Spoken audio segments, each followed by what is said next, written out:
Bonjour, bonjour, shalom, shalom tout le monde. Soyez bienvenus ce matin dans le culte de dimanche. On est rassemblés pour louer Dieu, pour adorer Dieu, pour donner gloire à Jésus. Même si l'église,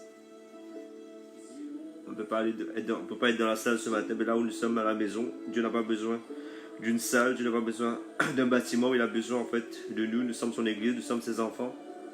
Et là où nous sommes rassemblés en son nom, Jésus est là. Donc là où vous êtes ce matin, de votre maison, avec votre famille, préparez votre cœur, disposez votre cœur. Que le Dieu de grâce, le Seigneur Jésus, le roi des rois, le Seigneur des seigneurs, qui nous aime, qui nous a aimés, qui nous a appelés à son admirable lumière, il est présent avec nous par son esprit, par ses anges. Que le Dieu de notre Père, l'apôtre Franck Ibarra, nous soutienne ce matin, nous dirige, nous conduit dans ce moment d'adoration de la parole, ce moment où nous allons nous approcher devant le trône de la grâce, comme dit la parole dans Hébreux chapitre 4, 16. Approchez-vous du trône de la grâce afin d'obtenir miséricorde et d'être secouru de tous vos besoins. C'est le Dieu qui est dès le commencement, qui a établi ses principes, sa loi, sa parole. Et tout ce qu'il fait n'est que justice, tout ce qu'il fait n'est que bon, n'est que bonté. Ce qu'il fait, il fait avec puissance, il fait avec but, il fait avec un propos. Le propos, c'est de nous ramener vers lui, de nous garder toujours plus près de lui. Donc ce matin, soyez bénis, que la grâce soit avec vous, que la paix de Dieu vous remplisse. Jésus a dit en fait, dans les temps difficiles, prenez courage, parce que sachez que j'ai vaincu le monde. Donc le monde, le système du monde, les choses à venir, il a déjà vaincu cela. À la croix, il a tout payé, il a fait la provision pour notre protection, pour notre sécurité. Donc shalom à tout le monde, pendant que vous nous rejoignez ce matin, là où dans le monde entier, finalement, donc Dieu a fait grâce que on a Internet, et malgré qu'on ne puisse pas se déplacer, mais la technologie fait qu'on puisse se joindre, être réunis en esprit. Et même si je ne vous vois pas, mais Jésus est avec nous. Comme la parole dit en fait, nous sommes dans la joie quand on nous dit allons à la maison de l'Éternel. De ce matin, nous sommes nous-mêmes la preuve, le témoignage, le véritable maison de Dieu. Et nous sommes dans la joie d'être dans la présence de Dieu parce que Dieu est en nous, Dieu est avec nous. Celui qui est fidèle, celui qui est juste. Nous allons commencer, nous allons bénir Dieu avec un fond musical de chant Dieu Tout-Puissant. Donc là, vous êtes chez vous aussi. Commencez à bénir Dieu, à lui rendre grâce. Et dans ces moments, Dieu nous a épargnés, Dieu nous garde, Dieu nous protège. Le Dieu qui nous a promis qu'il ne va pas nous laisser, il ne va pas nous abandonner. Qu'il a dit en fait que la journée, la lumière du soleil ne nous frappera pas, ni la lune pendant la nuit. Que 1000 tombent à ton côté, 10 000 à ta droite, tu ne seras pas atteint. Le Dieu qui fait la promesse, il est fidèle, il s'appelle juste et fidèle. Il est véritable, il n'y a pas un autre comme lui. Son nom c'est Jésus-Christ de Nazareth. Donc là où nous sommes, nous allons commencer à bénir Dieu, à l'adorer, à le louer, en esprit, en vérité. Père, je te bénis, je te loue, je te rends grâce ce matin pour ta présence, pour ton amour, parce que tu es celui qui nous a aimé le premier. Tu nous as donné ton Fils unique, tu n'avais pas deux, et tu n'as pas, Seigneur, hésité de nous donner à la croix pour que nous soyons réunis ce matin avec un cœur rassuré, avec un cœur plein d'amour, plein d'assurance, Seigneur mon Dieu, pour te bénir, pour te louer, pour te dire merci, Seigneur mon Dieu. Parce que nous ne savions pas, Seigneur mon Dieu, que nous étions pécheurs, sinon, par ta grâce, tu es venu nous sauver. Nous ne savions pas que nous avons besoin de Seigneur de sauver. Tu es venu, Seigneur, nous sauver, nous libérer. Ce matin, nous pouvons te dire merci, te louer, t'adorer, te donner toute la gloire. Parce que c'est toi seul qui as créé les cieux et la terre. Tu as créé tous les vivants. S'il y a un être vivant sur la terre, dans l'univers, c'est que toi, tu l'as créé. Il n'y a personne qui est incréé, il n'y a personne qui existe par lui-même, sinon toi, le Dieu Tout-Puissant, le Dieu véritable, le Dieu d'éternité, toi, le Dieu Père, Fils et Esprit, le Dieu qui est saint, le Dieu qui est véritable, le Dieu qui est sans défaut, sans reproche. Tout ce que tu fais, tu es bon, tout ce que tu fais, tu es parfait.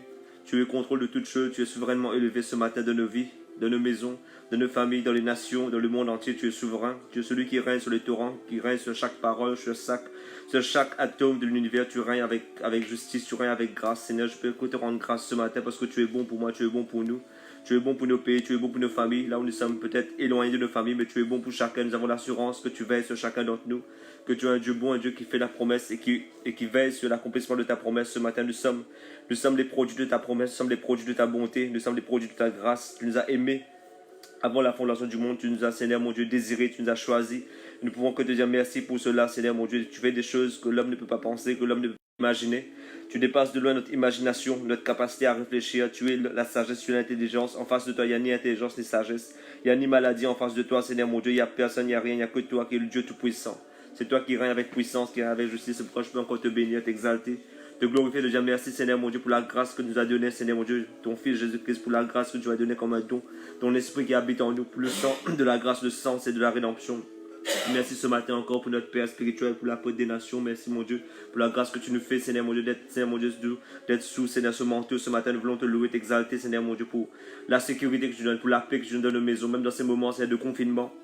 Mais tu nous rends libres, Seigneur, pour t'adorer. Tu donnes un temps, Seigneur, mon Dieu, favorable pour te chercher, pour te bénir, pour t'exalter, Seigneur, mon Dieu. Là, peut-être nous disions, nous n'avons pas assez de temps. Nous avons tellement de choses à faire, mais tu nous as mis dans une situation que nous avons du temps, Seigneur, mon Dieu.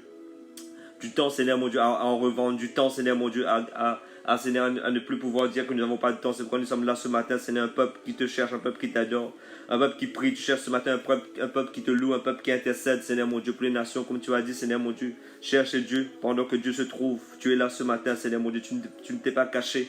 Tu ne t'es pas, Seigneur, mon Dieu, dérobé à notre regard, à notre pensée, à notre esprit. Tu es là, tu es présent, tu veux te révéler. Tu es un Dieu qui te révèle. Tu as dit de se cacher sont à Dieu, mais les choses révélées sont à nous. Tu nous as révélé ton Fils, c'est pourquoi le Fils est à nous. Tu nous as révélé ton Esprit, c'est pourquoi l'Esprit de Dieu est à nous. Tu nous as révélé ta parole, c'est pourquoi la parole de Dieu est à nous. Tu as révélé ton amour, c'est pourquoi ton amour est à nous. Tu as révélé sur ma tête ta paix, ta joie, ta bonté, c'est pourquoi ces choses sont à nous, Seigneur mon Dieu. Parce que tu as dit les choses révélées sont à nous ce matin, Seigneur mon Dieu. Tu nous as révélé le roi des rois, le Seigneur, le fidèle, le juste, celui qui ne craint rien, celui qui ne recule devant rien. L'agneau de Dieu, le lion, tu as révélé la puissance de la croix. C'est pourquoi la puissance de la croix est à nous. Tu as révélé, Seigneur mon Dieu, comme Jéhovah Rapha ce matin. Tu t'es révélé, Seigneur mon Dieu, comme Jéhovah Nissi ce matin. C'est pourquoi tu es à nous. C'est pourquoi la bannière est à nous. C'est pourquoi la guérison est à nous. Tu t'es révélé comme Yahweh Shalom. C'est pourquoi la paix est à nous. Tu t'es révélé, Seigneur mon Dieu, comme Yahweh Shammah. C'est pourquoi ta présence est à nous, Seigneur mon Dieu. Tu nous appartiens comme nous t'appartenons. Tu nous as rachetés pour toi et pour toi, tu t'es donné entièrement à nous, Seigneur mon Dieu, afin que nous puissions dire que le Dieu de la Bible, le Dieu d'Israël, est à moi, qui sera contre moi. Si Dieu est pour nous, qui sera contre nous ce matin, nous pouvons te dire, Seigneur mon Dieu, les choses qui sont révélées sont à nous. C'est pourquoi nous pouvons dire que l'Esprit de Dieu que tu as révélé, la grâce, la justice, la paix, la bonté, l'amour, la guérison que tu nous as révélées sont à nous. Cela nous appartient en esprit, en vérité. Ce matin, nous ne pouvons que te dire merci pour tout ce que tu révèles ce matin, afin que tu puisses encore te révéler à nous. Dans tous les aspects de notre vie, là où nous avons besoin de toi, dans nos situations, nous avons besoin de toi comme celui qui pourvoit. Tu es Yahweh Jireh, celui qui voit, celui qui pourvoit. Nous avons besoin de toi, c'est dans une situation où nous n'avons pas de puissance. Tu es le Dieu Tout-Puissant. Tu es le El Shaddai, c'est toi, Seigneur mon Dieu, El Shaddai, c'est toi le Dieu Tout-Puissant, le Dieu Tout-Suffisant. Tu ne manques de rien et en toi, nous avons toutes choses pleinement. Nous avons même la plénitude de Dieu qui habite en nous. Par l'Esprit de Dieu ce matin, disons merci Seigneur mon Dieu, quand tu es glorieux. Quand je te révèle à nous, Seigneur mon Dieu, comme celui qui pourvoit, comme celui qui voit, celui qui agit déjà en avance, celui qui se tient de notre futur et que nous conduit vers notre destinée. C'est pourquoi je te dis merci, je te loue, je t'adore. Pour toutes choses, Père, sois glorifié, sois exalté, sois acclamé ce matin. Dieu est bon, Dieu est fidèle, Dieu est juste. Nous l'avons béni, nous avons loué Dieu avec des paroles, avec notre cœur. Nous sommes là devant le trône de la grâce et Dieu est présent. Dieu est plus présent de nous que l'air qu'on respire, que la peau sur notre chair, que la chair sur notre os, que les nerfs qui font que nous sommes des êtres humains qui fonctionnons bien. Mais Dieu est plus près de nous que tout ce que nous pouvons penser ou calculer. Il habite en nous, il vit dans notre cœur. Il prend plaisir dans ce cœur de chair qu'il a créé pour lui, pour sa gloire. Donc nous allons nous approcher ce matin de lui. La parole dit, si mon peuple s'humilie, se répand, rentre en lui-même, reconnaît donc qu'il est rien, qu'il ne peut rien faire sans Dieu, qu'il a même péché, qu'il a même désobéi de telle ou telle façon. Il a dit en fait, non seulement il va pardonner, mais il va encore guérir. Donc non seulement donc, les vies, l'église, mais aussi le pays. Donc ce matin, nous allons nous approcher devant celui qui s'appelle Miséricorde, celui qui est assis à la droite de Dieu. Il ne s'appelle pas méchant, il ne s'appelle pas vengeance, il s'appelle Miséricorde. S'il s'appelait méchanceté ou vengeance, nous n'aurions aucune raison de nous approcher de lui avec assurance. Mais ce matin, nous pouvons nous approcher devant son trône avec assurance parce qu'il s'appelle Miséricorde, celui qui a tout accompli et qui est assis à la droite de Dieu, Jésus-Christ de Nazareth. Et il est assis pour nous faire miséricorde. C'est pourquoi nous pouvons nous approcher de lui pour nous repentir afin qu'on reçoive le pardon. Et là où il y a le pardon, il y a la guérison, il y a la délivrance, il y a tout ce qu'on ne peut pas avoir par nous-mêmes, par notre intelligence. C'est Dieu qui nous donne, il nous fait grâce afin qu'on puisse obtenir miséricorde et faveur des choses qu'on ne mérite pas. Donc là, nous allons nous repentir, demander à Dieu de pardonner nos pays, pardonner nos familles. Même dans ce temps de confinement, peut-être c'était un moment difficile de se retrouver face à face, nez à nez avec toute la famille. Beaucoup de désordre, beaucoup de bruit dans la maison. Il y a beaucoup de colère, beaucoup de raisons pour s'énerver. Mais que Dieu fasse grâce, que Dieu nous pardonne et que Dieu nous donne la capacité aussi donc d'avoir plus de foi, de le chercher encore plus. Donc prions que Dieu, le Dieu de repentance, le Dieu de miséricorde nous pardonne nos pays, pardonne nos maisons, Pardonne nos familles, pardonne les serviteurs, pardonne les servantes, pardonne de tous les aspects de notre vie, qu'on puisse vraiment rentrer en nous-mêmes et faire une introspection. Là, peut-être n'avons pas le temps de le faire tous les jours, mais dans ces moments de confinement, nous sommes plus sensibles à la voix de Dieu, à l'Esprit de Dieu, qui nous montre nos défauts, qui nous montre nos erreurs, nos incapacités, nos faiblesses, les temps perdus, les temps qu'on gaspille, la grâce qu'on gaspille, afin qu'on ne soit pas comme Salomon qui à la fin de sa vie, au lieu de dire grâce de grâce, tout est grâce, il a dit vanité des vanités parce qu'il a tellement gaspillé la chose que Dieu lui a donnée. Donc on va prier, on va se repentir au nom de Jésus. Papa, je te bénis, je te loue. Je vais devant toi avec assurance, avec Seigneur mon Dieu, un cœur repentant, Seigneur mon Dieu, connaissant que moi je suis rien, que je ne peux rien faire sans toi, Seigneur mon Dieu. Que dans cette vie nous ne méritions pas le salut, nous ne méritions rien, mais tu es venu nous sauver par ton propre chef, par ton propre autorité. Tu es venu nous donner la vie, nous pardonner, Seigneur, tu as même dit à la croix. Père, pardonne-leur qu'on ne savent ce qu'ils font. Mais ce matin, tu demandes de nous pardonner même les choses que nous faisons avec conscience, Seigneur mon Dieu. Des fois, Seigneur mon Dieu, Seigneur, omnubilés ou aveuglés par la colère, par la haine, par des choses, Seigneur, qui ne te donnent pas de gloire. Tu as dit ces choses viennent du cœur. C'est pourquoi nous voulons, Seigneur mon Dieu, ouvrir nos cœurs ce matin, reconnaître que nos cœurs ne sont pas dignes de toi. Comme dira David, il n'y a rien de saint dans ma chair. Mais toi, tu es juste, toi, tu es bon. Afin de sorte que toi, tu pardonnes, toi qui fais grâce, toi qui fais miséricorde. Toi qui es assis à droite de Dieu, tu t'appelles miséricorde, tu t'appelles grâce, tu t'appelles bonté, tu t'appelles, Seigneur, celui qui fait grâce, celui qui fait miséricorde. La parole a dit, Seigneur mon Dieu, que le Père n'a pas hésité pour nous, Seigneur, il n'a pas épargné son Fils, afin qu'il puisse nous donner toutes choses avec lui, la miséricorde, la grâce. Pourquoi pardonne ton peuple ce matin? Nos colères, nos jalousies, nos haines, toutes choses, Seigneur mon Dieu, qui ne donnent pas gloire, les impuretés, les péchés, Seigneur mon Dieu, cachés. Parce que dans notre vie, Seigneur mon Dieu, qui ne sont pas dignes de toi, Seigneur mon Dieu. Fais-nous grâce encore ce matin, pardonne-nous, pardonne nos familles, pardonne tes enfants, pardonne tes serviteurs, tes servantes, pardonne nos pays, pardonne nos quartiers. Pardonne nos immeubles ce matin, Seigneur mon Dieu. Fais-nous grâce. Nous voulons devant toi, Seigneur mon Dieu, pour implorer ta grâce, pour implorer, Seigneur mon Dieu, ta miséricorde, pour invoquer, Seigneur mon Dieu, le Dieu de miséricorde, le Dieu de grâce, celui qui fait grâce, celui qui a décidé de faire grâce, celui qui n'a pas oublié d'avoir compassion de ses enfants, de son peuple, le Dieu d'Israël, le Dieu qui pardonne ceux qui se répandent. Tu as dit, celui qui se répand reconnaît que Dieu est bon, celui qui se répand témoigne que Dieu est vrai. Sur la terre, là où il y a quelqu'un qui se répand, c'est celui qui témoigne que Dieu est vrai, que le Dieu de la Bible est véritable, qu'il est juste, qu'il est fidèle pour pardonner. Merci Père, ce matin, tu nous as pardonné, tu nous fais grâce, et nous sommes de ta présence, nous sommes, Seigneur mon Dieu, dans l'assurance, Seigneur, du salut, que tu nous as sauvé, esprit, âme et corps, que nous attendons avec impatience ton retour, ta venue, Seigneur mon Dieu, dans une crainte de l'éternel, dans une marche de la crainte, dans une marche, Seigneur, remplie de crainte et remplie d'obéissance, remplie de révérence, remplie, Seigneur mon Dieu, d'émerveillement, parce que tu es un Dieu qui fait grâce. Tu as dit le monde entier viendront à toi parce que tu es le Dieu qui pardonne. Parce que dans le monde, tout le monde cherche la grâce, mais personne ne trouve la grâce sinon en Jésus, sinon en toi, Père. Je te remercie, je te loue. Je t'exalte, Père de lumière, Père de grâce, de Dieu qui donne des dons excellents, des grâces excellentes et des dons parfaits. Sois béni, sois loué. Là où nous sommes repentis, nous allons invoquer le sang de Jésus. Donc nous n'allons pas tarder à recevoir l'apôtre pour la parole. Nous allons invoquer le sang qui nous lave, qui nous purifie. Et aussi donc demander à l'Esprit de Dieu de nous disposer ce matin, l'Esprit qui habite en nous, l'Esprit qui témoigne la bonté et la puissance de Dieu en nous. L'Esprit qui est le consolateur de ces moments. Nous avons besoin de la consolation devant les mauvaises nouvelles, devant tellement de choses qui vont encore envahir les médias. C'est un temps en fait des bouleversements, mais aussi un temps où Dieu en fait va élever son peuple, va préparer son peuple, va consacrer les fils de Dieu pour un grand réveil, pour la puissance à venir, pour la puissance des âges, comme il dit en fait dans Hébreu, qui est à venir, pour susciter des hommes et des femmes qui sont prêts, qui sont d'accord, qui sont disposés à glorifier le nom de Jésus, qui savent qu'ils sont sur la terre pour une chose, afin que Jésus-Christ soit glorifié à travers leur vie. Qu'on vit ou qu'on meurt, peu importe notre adversité, notre but c'est que Jésus-Christ soit connu à travers nous, que son nom, que sa puissance, que son évangile soit vraiment proclamé avec justice, avec puissance, avec l'Esprit de Dieu. Nous allons demander le sang de Jésus et l'Esprit de Dieu de le diriger ce matin. Père, je te dis merci pour ton sang qui a coulé, le sang de la grâce, le sang de la croix, le sang de la rédemption qui nous a racheté de la vaine façon de vivre de nos parents, de nos ancêtres, qui nous a libérés nous-mêmes, esprit, âme et corps, qui nous purifie, qui nous rend juste devant toi, qui nous rend plus blanc que la neige ce matin, ton sang, dans laquelle il y a la victoire. Nous voulons, Seigneur mon Dieu, nous approprier le sang que tu nous as donné, que tu as révélé, Seigneur mon Dieu, la victoire qu'il y a dans le sang, la délivrance, la guérison qu'il y a dans le sang, de proclamer, Seigneur, sur nos vies, sur nos voisins, sur nos familles, sur nos pays, sur la France, Seigneur mon Dieu, sur l'Afrique entière, Seigneur mon Dieu, sur l'île Maurice, sur Guadeloupe, sur Martinique, sur les États-Unis, sur tous les continents, Seigneur, sur l'Asie, Seigneur mon Dieu, sur l'Australie, Seigneur mon Dieu, sur tous les 5 continents qui sont là devant toi, Seigneur, sur les îles, Seigneur mon Dieu, les plus éloignées.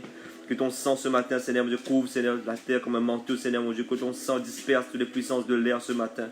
Que le sang combatte pour nous, Seigneur, tous les anges qui agissent avec le sang de Jésus puissent opérer puissamment ce matin pendant que tes peuples se réunissent pour te louer, pour t'adorer. Là où nous sommes assemblés, nous sommes des colonnes, Seigneur mon Dieu, dans nos maisons, dans nos immeubles, Seigneur mon Dieu, nous sommes, Seigneur mon Dieu, des tours, nous sommes des lumières, Seigneur mon Dieu, que tu as établi. Là où nous t'exaltons, Seigneur mon Dieu, que la grâce, que le sang de la grâce de le sang de Jésus, plus, Seigneur, venir sur le monde entier. Venir, Seigneur, sur les justes et sur les méchants. Venir, Seigneur, protéger chacun, Seigneur, les grands, les petits, les vieux, les riches et les pauvres. Que ce matin, chacun, Seigneur, mon Dieu, puisse être, Seigneur, mon Dieu, les bénéficiaires de la grâce de Dieu par le sang de Jésus. Les bénéficiaires de la victoire, de la justice de Dieu dans le sang de Jésus. Les bénéficiaires, Seigneur, mon Dieu, de la puissance de Dieu dans le sang de Jésus. Le sang qui nous couvre comme un manteau, comme une couverture, comme un manteau de la délivrance, comme un vêtement de louange. Nous voulons te louer pour ton sang, t'adorer pour ton sang, t'exalter pour ce sang qui nous rend juste, qui nous rend pur, le sang qui agit en nous. Nous voulons même boire ce sang ce matin, Seigneur mon Dieu, afin que notre âme, esprit et corps soient justifiés, soient lavés. Nous voulons nous approcher encore de notre compte de la grâce pour recevoir ta parole, recevoir, Seigneur mon Dieu, la manne, Seigneur mon Dieu, qui vient du ciel, Seigneur, recevoir le miel qui vient de toi, Seigneur mon Dieu. Quand ta parole, Seigneur mon Dieu, ta parole, c'est comme le miel sur nos lèvres, sur notre cœur, Seigneur mon Dieu. Merci pour ton sang qui nous purifie, qui nous fasse entrer dans le règne de Dieu, de la grâce de Dieu, qui nous donne accès au trône de la grâce, nous donne accès aux choses, Seigneur, qui sont impossibles pour nous d'avoir humainement. Mais par l'Esprit, le sang qui ouvre le surnaturel, qui ouvre les portes surnaturelles de la grâce, de la faveur, de la miséricorde, de la bénédiction, de toutes les choses que tu as réservées pour nous, pour ce temps, Seigneur mon Dieu, que nous puissions avoir accès à cela par ton sang, l'onction, la puissance, Seigneur mon Dieu, qui est à venir, la puissance des âges. Merci pour ton esprit. L'esprit de la grâce, l'esprit de la vérité, l'esprit de la parole, l'esprit de la révélation, l'esprit de l'enlèvement, l'esprit de la foi d'Abraham, l'esprit de la foi, de la grâce, l'esprit de la foi en Jésus-Christ, l'esprit de la foi, de la guérison, de la protection, de la paix de Dieu qui nous envahit. Merci ce matin, l'esprit de paix, esprit Shalom, esprit El Shaddai, que tu puisses agir, que les anges qui agissent de la division El Shaddai, de la division Rapha, de la division Nissi, que les anges qui agissent de toutes les divisions, la fidélité puisse opérer dans nos vies, dans nos maisons, puisse soutenir les grands, les petits, les enfants. Seigneur mon Dieu, la grâce, Seigneur mon Dieu, soit répandue ce matin par ton esprit. Seigneur, conduis-nous, dispose nos cœurs pour recevoir ta parole. Merci ce matin pour l'esprit de la grâce, l'esprit de la vérité qui est avec nous, qui nous remplit, qui nous fortifie, qui nous encourage, qui fait que nous sommes des enfants de Dieu, qui avons soif et faim de la parole. Là où tu as dit, il y aura un temps, c'est là où la parole va devenir rare. Mais ce matin, nous avons accès à ta parole, à tes serviteurs, servantes qui nous enseignent, qui se préparent, qui se disposent pour recevoir de toi les oracles, la parole, Seigneur, pour nous les donner. Merci, Saint-Esprit de Dieu. Amen. Nous allons prier aussi une prière pour que Dieu, en fait, une prière sur le monde, sur les gens qui s'exposent dans ces temps difficiles pour soigner les gens contre le coronavirus. Que Dieu soutienne le corps médical, le corps des policiers, des pompiers, tous ces corps qui sont là, qui sont obligés de travailler, mais qui travaillent avec volontariat, avec humanité, avec compassion, dans le monde entier, que ce soit en Asie, que ce soit en Europe, que ce soit aux États-Unis, en Afrique, dans les îles. Donc des gens qui s'exposent avec beaucoup d'humanité, avec beaucoup de compassion pour les autres, peut-être même pour nos familles, peut-être même des gens qui ne sont pas, qui sont malades. Donc qu'on puisse prier la guérison, le secours, le soutien de Dieu, la protection divine sur eux. Père, je te bénis, je te loue, je te rends grâce ce matin. Dans le monde, Seigneur mon Dieu, là où les gens sont disposés, s'exposent, Seigneur mon Dieu, pour soigner les gens, pour faire du bien, Seigneur mon Dieu, avec compassion, avec humanité. Cela vient de toi, Seigneur mon Dieu. Même ceux qui ne te connaissent pas, Seigneur, nous prions ce matin d'étendre ta main, de protéger tes enfants, de protéger, Seigneur, tous les hommes et les femmes de la terre, Seigneur, tous les enfants, les grands, les petits, les personnes âgées, ceux qui sont plus sensibles, ceux qui sont le moins sensibles au coronavirus, vont de détruire ce matin, Seigneur, tu as dit. Si quelque chose arrive, cela ne vient pas de toi. Quand tu as dit toute arme forgée contre nous sera nulle et sans effet, tu as même donné une capacité, une bouche, Seigneur mon Dieu, pour anéantir, pour arrêter, pour annuler tous les projets du malheur contre nous, contre nos enfants, contre nos familles, contre ceux qui ne te connaissent pas. Ils sont protégés à cause de nos prières. Nous prions, Seigneur mon Dieu, qu'ils soient gardés, soient protégés, que tes anges qui agissent, qui opèrent, c'est les anges de la protection. Les anges, Seigneur mon Dieu, qui combattent pour nous, Seigneur, combattent pour chacun ce matin dans les hôpitaux, dans les cliniques, Seigneur mon Dieu, les médecins, Seigneur mon Dieu, qui s'exposent, Seigneur mon Dieu, faire des consultations, de les protéger, de les garder, Seigneur mon Dieu, d'apporter la guérison, Seigneur mon Dieu. Nous voulons déclarer la fin de la coronavirus ce matin, déclarer qu'au nom de Jésus-Christ, cela est brisé et détruit. Père, je te loue, je te rends grâce, je t'adore. Je te dis merci ce matin, Seigneur, pour tout ce que tu fais, ce que tu vas faire encore. Je t'acclame, je te loue, je t'exalte. Amen. Donc là, je vous demande de vous disposer, d'apporter votre Bible auprès de vous, d'avoir un cahier, des choses pour noter, parce que nous allons recevoir donc la parole de Dieu à travers son serviteur. Donc j'appelle celui que Dieu a établi, sur la Shekinah, l'homme de Dieu, notre Père spirituel, l'apôtre Franck Ibarra. Que Dieu vous bénisse. Amen. Soyez bénis. Oh yes. Amen, amen, gloire à Dieu. Je bénis le Seigneur. le Dieu puissant et merveilleux. Que Dieu bénisse tous les bien-aimés qui sont connectés. Toute la famille Sarcelles, la famille Lille, la famille l'île Maurice, tous les bien-aimés, tous les frères et sœurs qui sont connectés, que Dieu vous bénisse. Ceux qui sont en Afrique, au Congo, au Gabon, au Cameroun, à Sao Tomé, Principe, partout où nous avons nos églises, que Dieu vous bénisse et que Dieu vous fasse du bien. Que la grâce de Dieu soit votre partage en ce jour au nom de Jésus-Christ. Je salue tout le monde, je bénis votre vie, vos maisons et que Dieu vous bénisse. Avant que je commence, Yogesh, tu vas lire à chaque instant. Avant que je commence, j'aimerais vous dire quelque chose de très très capital. C'est que nous sommes dans la saison des aigles. Nous sommes dans la saison des aigles. C'est pour cela, bonjour papa Vigino. Nous sommes dans la saison des aigles. Nous sommes dans un temps où si tu es encore un poisson, sache que tu as des problèmes. Si tu as encore une brebis, ça veut dire tu auras des problèmes. Mais si tu es un aigle, tu es béni. Il y a une différence entre un poisson, une brebis et un aigle. Quand le Seigneur nous appelle, quand nous venons à l'évangile, quand nous venons au Seigneur, nous venons comme des poissons. La Bible déclare, le royaume des cieux est semblable à un homme qui est allé pêcher. Et en pêchant, il a gagné des poissons. Ça, c'est la première dimension que nous venons dans la présence de Dieu, comme des poissons. C'est pour cela, autrefois en Israël, le symbole des chrétiens, c'était poisson. C'était le poisson. C'est comme ça qu'on reconnaissait certains chrétiens autrefois au temps de l'église primitive. Voyez-vous? Maintenant, nous venons comme des poissons dans la présence de Dieu et nous ne restons pas poissons.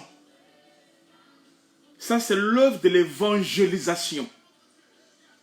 L'évangélisation, c'est quoi? C'est aller pêcher. C'est comme ça que le Seigneur dira à Pierre, je ferai de toi un pêcheur d'hommes. Et nous sommes symbolisés comme les poissons. Maintenant, une fois que nous avons été pêchés, nous sommes venus dans le royaume de Dieu. Alors Dieu nous prend et il nous emmène, il nous confie à des pasteurs. Et quand nous sommes confiés à des pasteurs et consorts, nous devenons les brebis. Nous devenons des brebis. Et nous mangeons l'herbe verte, le bon pâturage et consorts. Mais dans le temps de la fin, dans le temps où nous sommes arrivés, dans le temps où l'Église est arrivée, l'Église quitte la dimension de brebis et l'Église monte dans la dimension de poisson. L'Église monte dans la dimension des aigles. Des aigles. On quitte les brebis, on devient des aigles. Tout ce qui est lié en ce temps de la fin, tout ce qui est lié à l'onction du temps final, tout ce qui est lié à l'onction dans les temps auxquels nous vivons, c'est cette onction, nous devenons des aigles. Vous allez voir, lorsque Paul parle de l'enlèvement de l'Église, que nous allons voir toute la semaine, il parle d'enlèvement de l'Église, il dit ceci, que ça sera au son de la trompette. La trompette. Or, lorsqu'on parle de la trompette, c'est ça le langage des aigles. C'est comme l'homme parle, le chien aboie, le chat miaule, voyez-vous. Mais quand il est question de l'aigle, l'aigle sonne la trompette. Donc la trompette est le langage des aigles. Donc lorsqu'on parle de l'enlèvement, des mystères du temps de la fin, on parle des aigles. Et la vision que Dieu nous a donnée, c'est quoi? C'est de faire de telle sorte que les aiglons deviennent les aigles royales. Que l'aiglon devienne un aigle royal. Que l'aiglon puisse monter à la dimension de l'aigle afin de manger la nourriture solide. Seuls les aigles seront levés. Le Seigneur ne viendra pas prendre ni les poissons, ni les brebis, non. Mais il viendra prendre les aigles. Donc la mission apostolique et prophétique du temps de la fin, c'est de faire de telle sorte que les poissons deviennent des brebis et les brebis deviennent des aigles. Et pendant cette semaine, nous allons parler aux aigles. Nous allons parler des choses très profondes. Ce matin, on va juste introduire. Mais à partir de demain lundi, nous sommes dans les mystères. Et il y aura une transformation. Donc, il y a le lieu, le parvis. C'est ça le poisson. Le lieu saint. C'est ça le temps des brebis. La classe des brebis. Et il y a le lieu très saint. C'est là où nous arrivons à la dimension des aigles. Nous devons aller au-delà du Jourdain, à la dimension des aigles, afin de palper ou de témoigner la gloire de Dieu. Merci. Amen. Donc préparez-vous. J'annonce qu'aujourd'hui nous allons introduire, mais à partir de lundi jusqu'au samedi et jusqu'à dimanche, nous allons manger la nourriture des aigles. Nous allons manger la nourriture des hommes forts. Nous allons manger la nourriture des prédestinés. Et Dieu va nous emmener dans les hauteurs. C'est pour cela, pendant ce temps, les patients sont fragiles. Parce que leur foi est liée au pasteur. Pendant ce temps, les brebis sont fragiles. Parce que la brebis est liée à un berger. La brebis est liée à la bergerie. Mais les aigles, le confinement, ça n'affecte pas les aigles. Un aigle est habitué à vivre seul. Un aigle est habitué à monter sur les hauteurs. Un aigle est habitué à être sur les montagnes. Ce n'est pas surprenant pour les aigles. L'aigle, sa foi n'est pas liée à un pasteur. Sa foi n'est pas liée aux prophéties.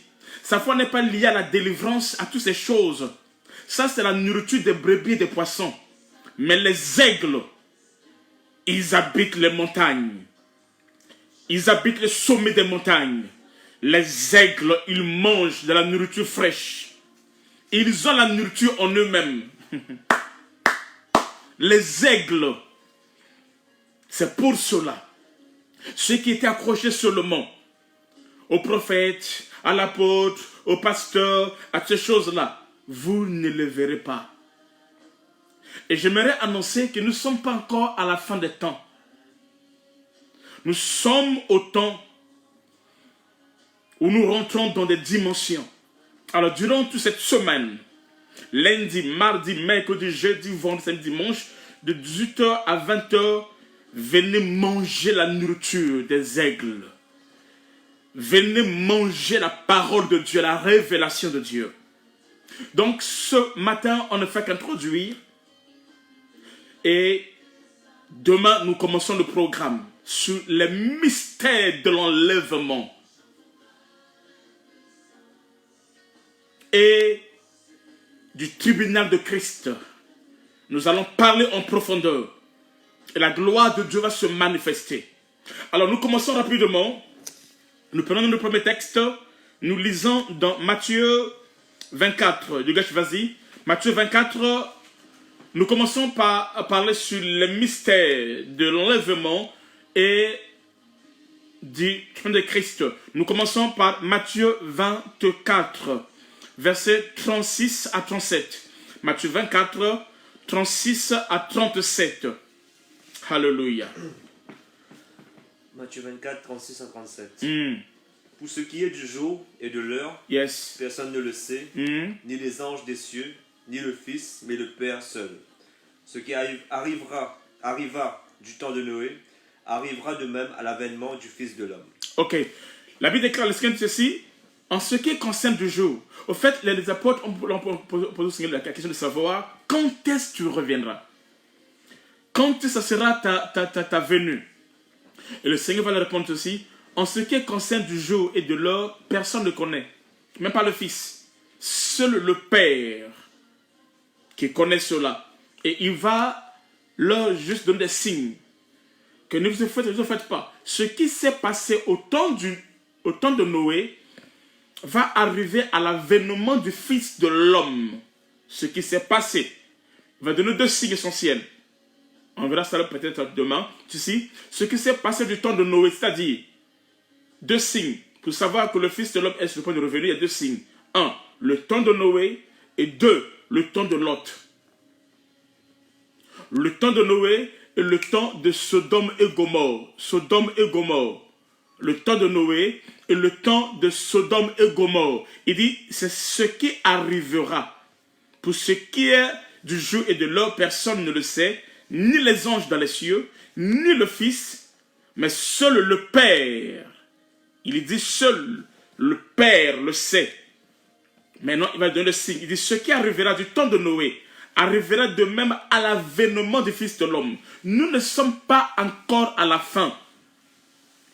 Je suis choqué de voir des pasteurs qui prêchent en disant que c'est la fin du monde. Ce n'est pas encore la fin du monde. Le coronavirus, c'est vrai que quand on étudie le chiffre, la lettre coronavirus, lorsque nous rentrons dans la chiffrologie, c'est vrai que ça donne 666. On verra ça peut-être demain aussi, Dieu le veut, et qu'on sort. Mais ce n'est pas encore le temps de la fin. Il y a des choses, il y a des événements qui doivent se passer. Et ce qui s'est passé maintenant, ce n'est qu'un signe. Ce n'est qu'un texte. Un test. Que je veux parler d'ici là. Donc, qu'est-ce qui se passe? On ne peut pas parler de l'enlèvement d'abord si on ne comprend pas les signes de l'avènement du Fils de l'homme. Alors, je vais parler de ça, mais sans pourtant aller en profondeur là-dessus.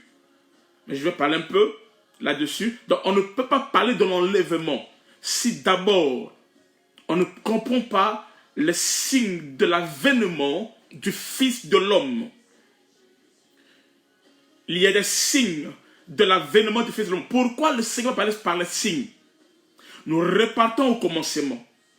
En fait, au commencement, lorsque Dieu a créé Adam, il a créé Adam. Ève était dans Adam. Donc, la femme, l'épouse, était dans l'homme. Ève était dans Adam. Alors Dieu avait donné à Adam les mystères du royaume, les mystères de l'Éden, les secrets de l'Éden, les lois de l'Éden. Il a révélé cela à Adam, les lois de l'Éden, mais Ève n'était pas encore manifestée. Et lorsque Dieu parlait à Adam sur les lois de l'Éden, je dis, Ève n'était pas encore manifestée. Maintenant, lorsque Ève est venue à la manifestation, c'est Adam maintenant, à son tour, qui va communiquer à Ève les secrets de l'Éden, les lois de l'Éden. Et lorsque Adam parlait à Ève sur les lois de l'Éden, alors en ce temps-là, le serpent a écouté. Le serpent a écouté ce qui était dit à la femme, et c'est comme ça que le serpent va prendre ses paroles. Il va revenir vers la femme. En faisant quoi? Il va commencer à lui rappeler, à lui poser des questions, à lui parler par rapport à ce qui lui a été transmis par l'homme au commencement, donc par Adam. Et c'est sur ces paroles qu'il va séduire Adam. Et Adam va tomber. Adam va tomber, et Ève va tomber. Pourquoi? Parce que le serpent avait entendu ce que Adam avait dit à Ève, et le serpent a récupéré les paroles que Adam avait dit à Ève, et il est revenu vers la femme, et il va faire quoi? Il va faire tomber la femme. en lui disant, est-ce que Dieu a réellement dit? Dieu a réellement dit, et ainsi de suite. Et c'est comme ça que la femme va tomber. Maintenant, ici, c'est le premier Adam. Et Jésus-Christ est le second Adam. Jésus-Christ est le deuxième Adam, ou le dernier Adam si vous voulez. Et quand le Seigneur va venir, alors la question lui sera posée, quand est-ce qu'il reviendra? Alors si le Seigneur va répondre à cette question, le diable va récupérer les paroles. Si le Seigneur répondait à cette question, le diable aurait pu récupérer les paroles du Seigneur et avec ça, aller détruire, séduire la femme qui était l'Église, qui étaient les 12 apôtres. Alors, qu'est-ce que le Seigneur va faire? Le Seigneur ne va pas commettre l'erreur d'Adam. Le Seigneur va faire quoi? Le Seigneur va donner des signes à la femme, donc à l'Église, aux apôtres. Il ne dira pas quand il reviendra. Il dira non, je ne vais pas dire quand est-ce, mais je donne les signes. Quand vous allez voir ceci, quand vous verrez cela, quand vous allez voir cela, comprenez par là que je suis prêt à revenir. Mais il ne va pas révéler le mystère. Il va donner les signes. Et l'épouse connaît le mystère de l'homme. Chaque femme a la révélation de son mari. Chaque femme connaît les signes de son mari. C'est pour cette raison que le Seigneur fera quoi? Ne dira pas quand est-ce qu'il va revenir, mais il va seulement donner des signes à l'église. Quand vous verrez ceci, quand vous verrez cela, quand ça sera comme ça, tel signe, tel signe, tel signe, tel signe, par là comprenez que je suis sur le point de revenir. Et nous sommes les aigles. Nous habitons le sommet de la montagne. Nous connaissons les signes du Messie, les signes de la seconde venue, les signes du retour du Fils de l'homme. Nous connaissons ces signes. Le diable n'a pas cette révélation, mais nous avons la révélation. C'est pour cela ce jour-là ne sera pas une surprise pour nous. Nous sommes dans la révélation de la parole de Dieu. Nous sommes des aigles. Nous habitons sur le sommet des montagnes. Nous habitons sur le roc. Nous mangeons la nourriture fraîche et nous connaissons les signes. Nous ne serons pas surpris.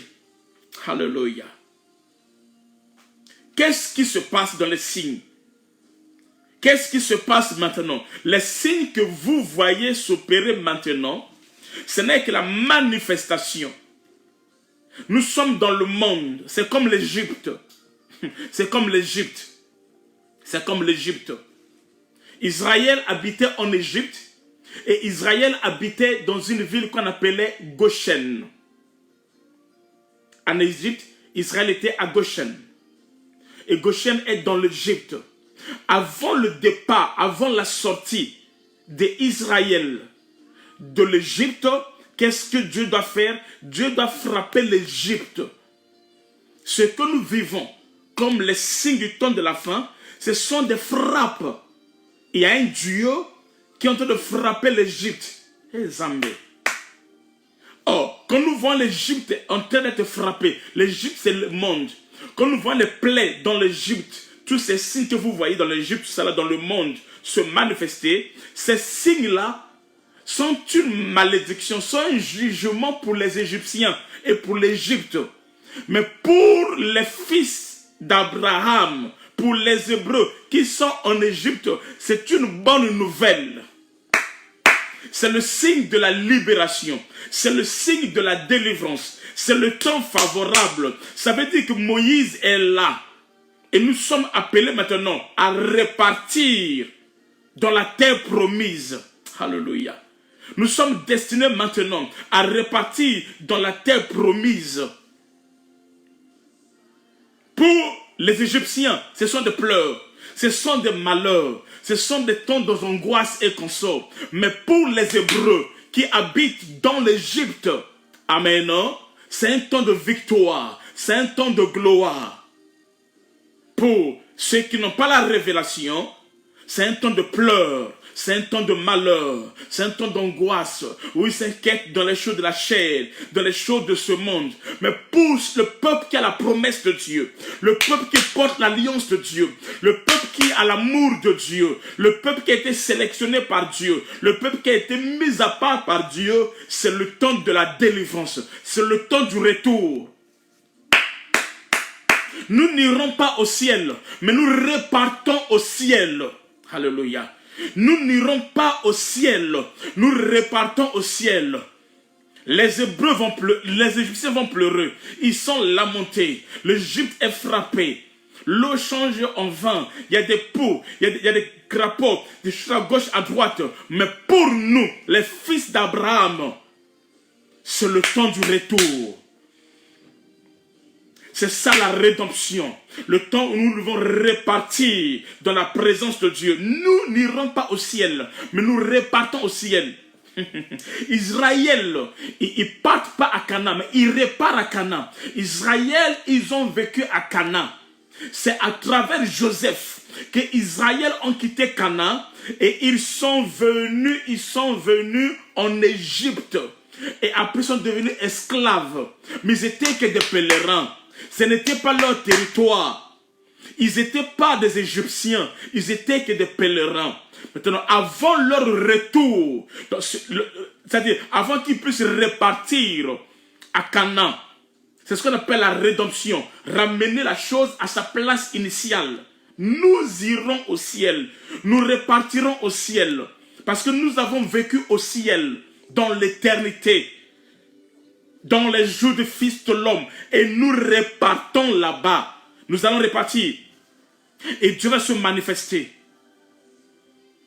Voyez-vous, c'est pour cela, de la même manière que ce fut par Joseph que Israël est venu en Égypte, ça sera aussi par Joseph que Israël sera sorti de l'Égypte.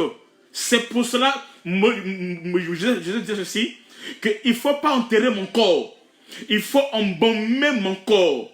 Parce que mes os doivent repartir à Canaan, à la terre promise. Ils doivent repartir à la terre promise. Nous sommes dans le temps de retour. J'annonce à quelqu'un, le fils prodigue ne part pas vers son père, non. Mais le fils prodigue repart vers son père. Le fils prodigue a toujours vécu chez son père. C'est un fils du palais. Il a été dans le palais. C'est un héritier du palais. Mais sauf à arriver à un moment donné, il était descendu. Il était descendu. Maintenant, quand le temps est arrivé, au début, il fait quoi? Il peut manger la nourriture des porcs. C'est ça la nourriture des poissons. Il peut manger la nourriture des porcs. C'est ça la nourriture des brebis. Mais arrivé à un moment donné, il faudrait qu'il rentre en lui-même, qu'il vole, qu'il rentre en lui-même. C'est ça ce que fait l'aigle. L'aigle rentre en lui-même pour monter vers le Père. Le fils prodigue, il repart à la maison. Là où il était, il ne part pas, mais il repart. Parce qu'il a toujours été là-bas. Il connaît le Père et le Père le connaît. Alléluia. C'est pour cela le Seigneur Jésus dit ceci, que le Fils de l'homme est venu chercher et sauver ce qui était perdu. Nous avons été quelque part sur la sainte montagne de Dieu et nous sommes descendus. Nous ne sommes pas des terriens. Nous ne sommes pas des Égyptiens. Nous ne sommes pas des terriens. Nous sommes des aigles. Nous habitons le ciel. Nous habitons l'éternité. Nous sommes liés à l'éternité. C'est pour cela l'or et l'argent ne peuvent pas nous influencer. L'or et l'argent ne peuvent pas nous conditionner. L'or et l'argent ne peuvent pas nous orienter. Alléluia. Ainsi Christ dira, que sert-il à un homme de gagner le monde entier si un jour perdra son âme?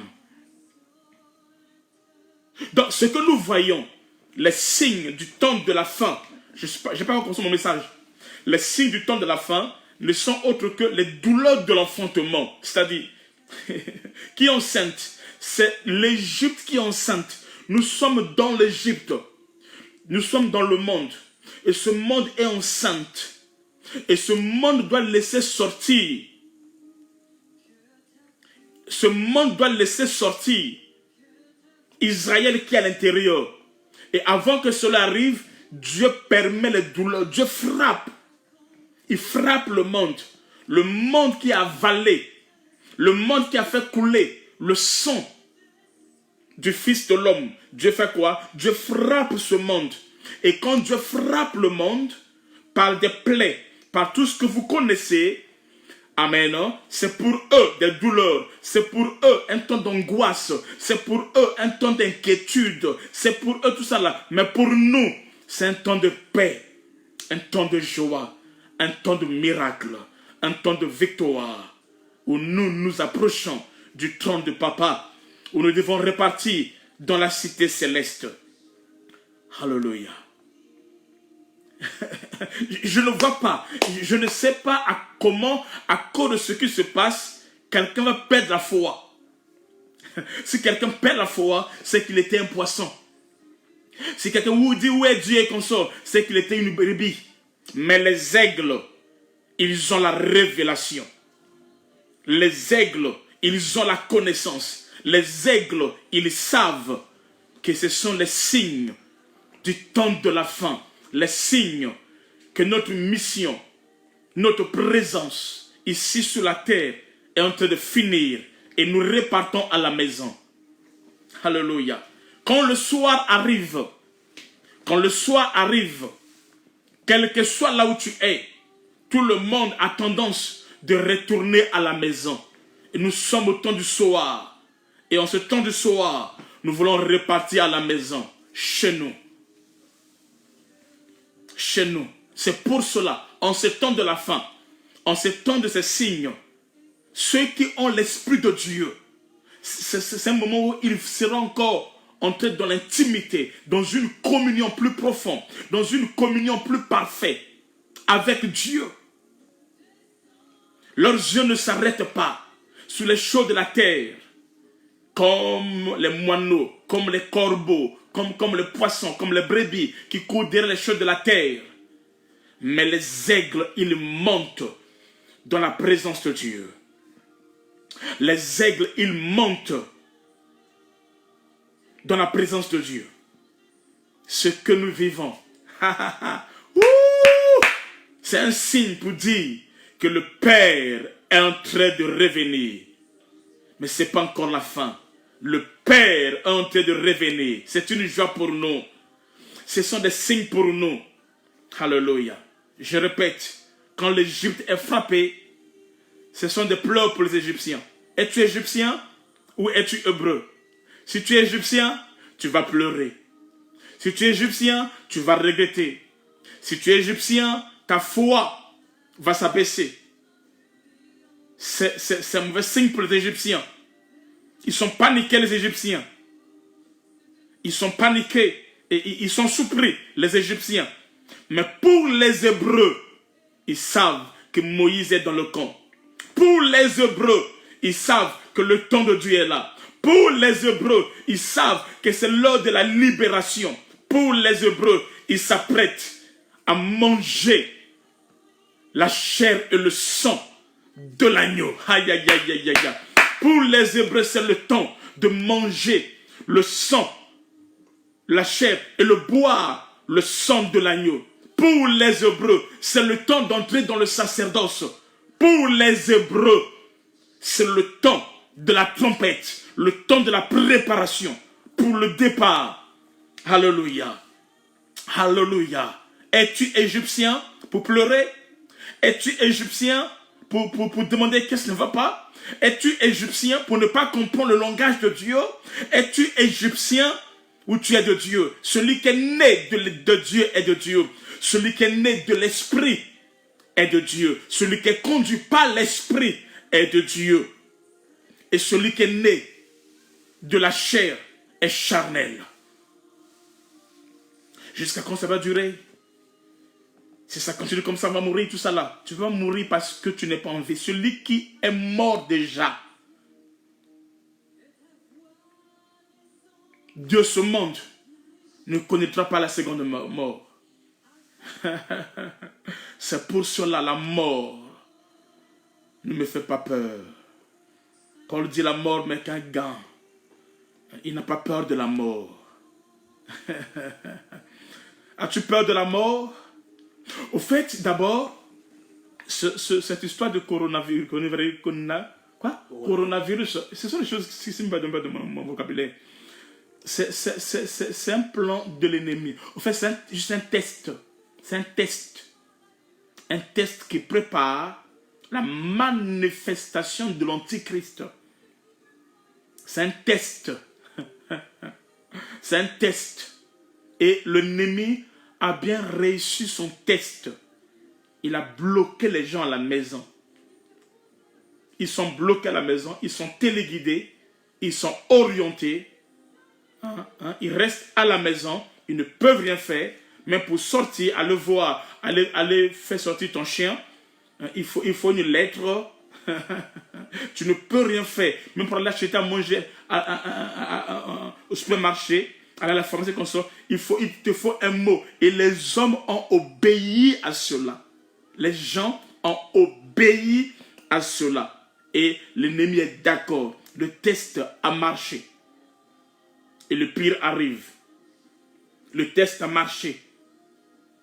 Tout ceci, pour la première fois, toutes les nations de la terre sont unies. Tous ont le même langage. Toutes les nations disent la même parole. Tous les gouvernements disent les mêmes mots.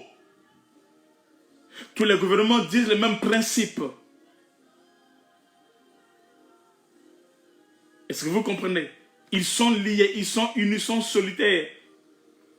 Pour la première fois, le test, le diable fait son test. Et c'est ce qui va se passer après l'enlèvement. Mais ça, c'est encore bien. Parce qu'ici, là, il n'est pas en question de la fuite. Là, on ne tue pas encore les gens. Là, on n'est pas encore combattu. Voyez-vous, ça, ce n'est qu'un test que le diable est venu tester. Comment les habitants de la terre vont se comporter. Les Illuminati sont en train de tester, de voir, de préparer comment ils vont agir pour imposer le règne et l'arrivée de l'Antichrist.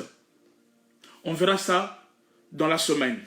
Revenons sur les signes de l'avènement du Fils de l'homme. Donc il dit, ce qui s'est passé au temps de Noé et au temps de Lot, c'est ce qui se passera au temps du Fils de l'homme. Donc pour mieux comprendre les signes de l'avènement du Fils de l'homme, nous allons d'abord comprendre rapidement ce qui s'est passé au temps de Noé. Allons-y rapidement au temps de Noé. Qu'est-ce qui s'est passé au temps de Noé? Ce qui s'est passé au temps de Noé doit se reproduire avant que le Fils de l'homme soit revenu. Ce qui s'est passé aussi au temps de Lot doit se reproduire avant que le Fils de l'homme soit revenu. Qu'est-ce qui s'est passé au temps de Noé? 1. Et après, nous allons voir ce qui s'est passé au temps de Lot. Au temps de Noé, nous prenons ceci. Nous prenons nos Bibles rapidement. Nous prenons nos Bibles rapidement. Nous sommes dans Genèse. Nous sommes dans Genèse. Je prends Genèse. Genèse, je vous donne le verset dans quelques minutes. Genèse chapitre 4. Genèse chapitre 4. Nous commençons par là. Genèse chapitre 4. Nous prenons, vas-y. Nous prenons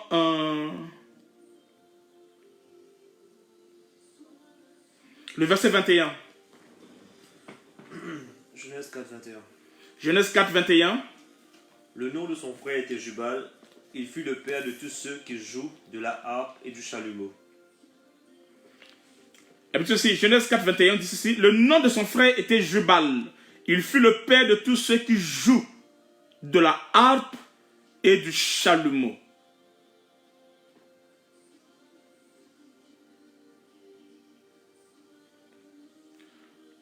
Genèse chapitre 4, verset 21.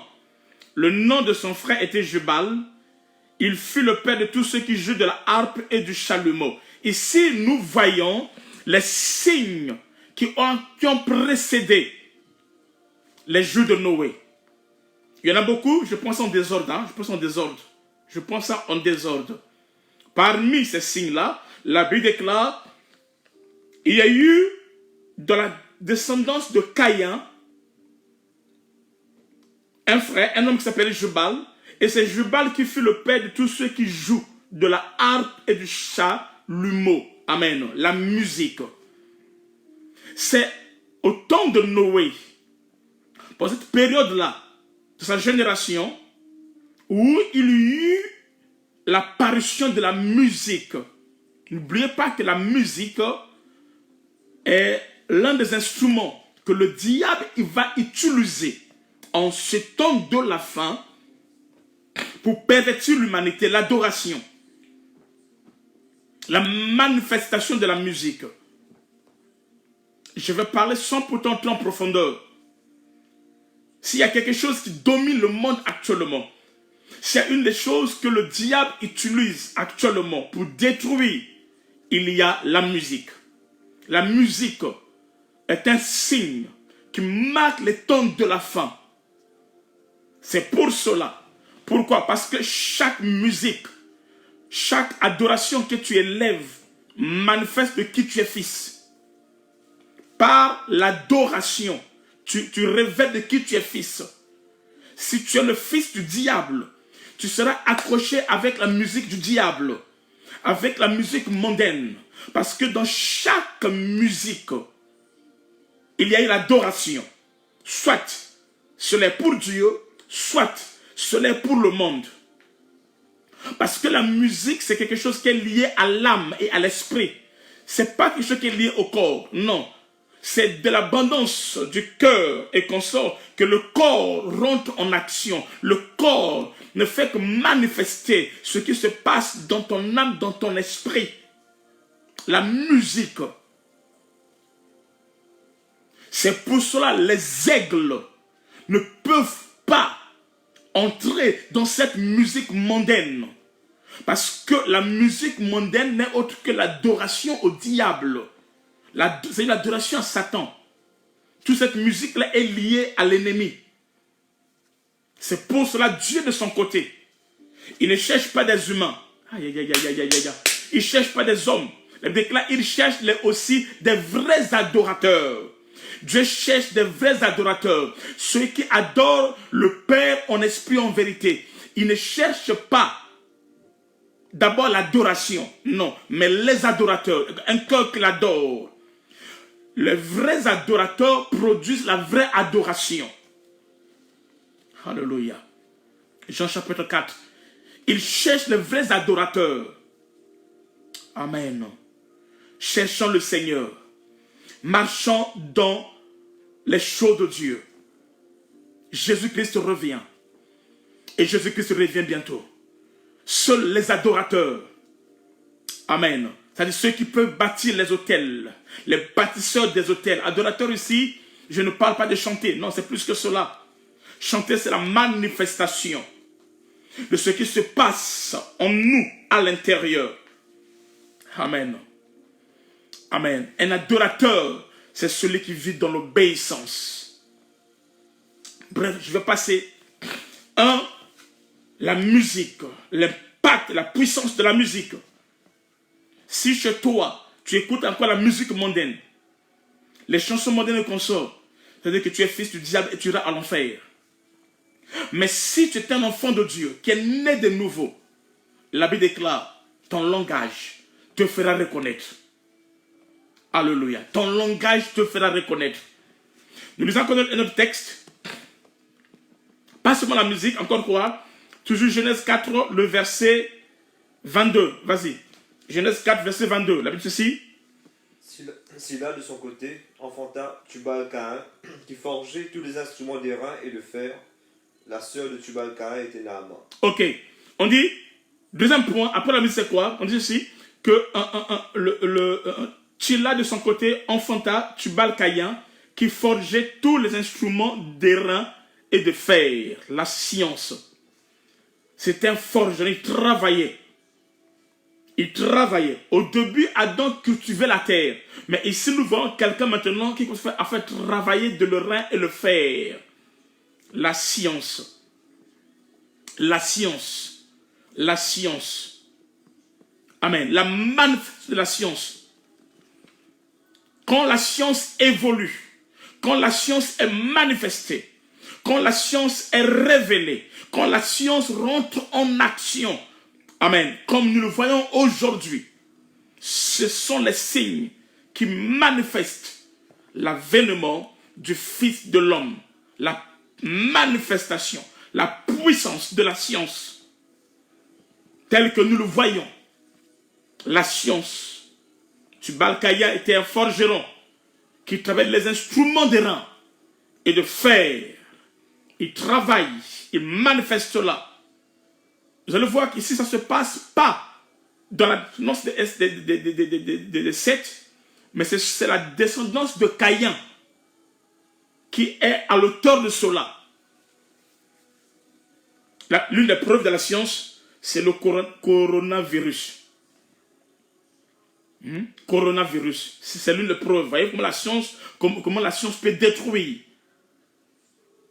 Vous voyez comment la science peut détruire, comment la science peut opérer. La science sera l'instrument, la technologie, la haute technologie a pour but de détruire le monde. La haute technologie a pour but de détruire le monde. Ok. Amen. La haute technologie, ce sont les signes. Ce sont les signes. Parle de l'avènement du Fils de l'homme. Alléluia. Troisième point. Nous prenons troisième point. Genèse 6, verset 1. Genèse 6, verset 1, vas-y. Genèse 6, verset 1. Oui. Lorsque les hommes eurent commencé à se multiplier sur la face... Je parle en passant. Mon thème, c'est l'enlèvement, donc je parle ça en passant, je ne suis pas en profondeur. Vas-y. Lorsque les hommes eurent commencé à se multiplier... Lorsque les hommes eurent commencé à se multiplier... sur la face de la terre... Ok. Et que des filles leur furent nées... Et que les filles leur furent nées... les fils de Dieu virent... C'est bon. Lorsque les hommes eurent commencé à se multiplier sur la face de la terre... et que les filles leur furent nées... Ça, ce sont les signes de la fin. L'expansion de la démographie. L'expansion de la démographie. Ça, c'est ce qui s'est passé au temps de Noé. L'expansion de la démographie. Et ça fait partie, l'une des causes, l'une des raisons même du virus, du coronavirus. L'une des raisons. Donc la population, il y a eu une surpopulation au temps de Noé et consorts. Il y avait une forte population et il y avait beaucoup de filles. Et c'est ce que nous vivons aujourd'hui. Il y a une forte population. Le monde a tourné 7 milliards, 8 milliards. Oui, c'est passé. Le monde est maintenant plus de 7, c'est trop, selon le monde. Donc, comme vous allez voir, la population, la multiplication, la population, l'expansion démographique est un signe qui accompagnait les jours du temps de Noé, et ce fut la même chose en ce temps où nous sommes. Alors, qu'est-ce que le diable va faire? Le diable va commencer à envoyer tout ce que vous connaissez. L'une des raisons du coronavirus, que je vais expliquer ça en profondeur demain. Pourquoi cette couronne? Pourquoi cette couronne? Pourquoi cette couronne? Pourquoi cette couronne? Pourquoi cette couronne? Qui l'a couronné? Or, la Bible déclare, on ne peut pas être couronné sans avoir combattu. On ne voit pas là où il a combattu. C'est les aigles voient. Mais les poissons, les brebis ne voient pas. Mais les aigles voient. Vous ne voyez pas là où il a combattu. Mais vous le voyez seulement là où il est couronné. Et de sur quoi qui lui a couronné. Je dis à quelqu'un, surtout la vie des aigles, ce virus n'a aucune couronne. Je dis, ce virus n'a aucune couronne. Il ne reçoit aucune couronne. C'est ça l'antichrist. Il ne reçoit aucune couronne. Il n'y a qu'un seul qui est couronné, qui s'appelle le roi des rois. Il n'y a qu'un seul qui est couronné, qui s'appelle Jésus-Christ. Mais tous ceux qui viennent contre Jésus-Christ, c'est ça l'antichrist. Hein? C'est ça la préparation à l'antichrist. Voyez-vous, je vais révéler ça en profondeur demain. Demain, soyez connectés. Demain, nous allons parler pourquoi ce virus. Amen. Pourquoi? Il est question de quelle couronne? Et qui l'a couronné? Et pourquoi il est couronné? Et il y a des gens qui adorent déjà, qui se soumettent déjà à ce couronnement. Mais pour nous qui avons la révélation, pour nous qui sommes des aigles, nous ne fléchirons pas nos genoux devant Baal.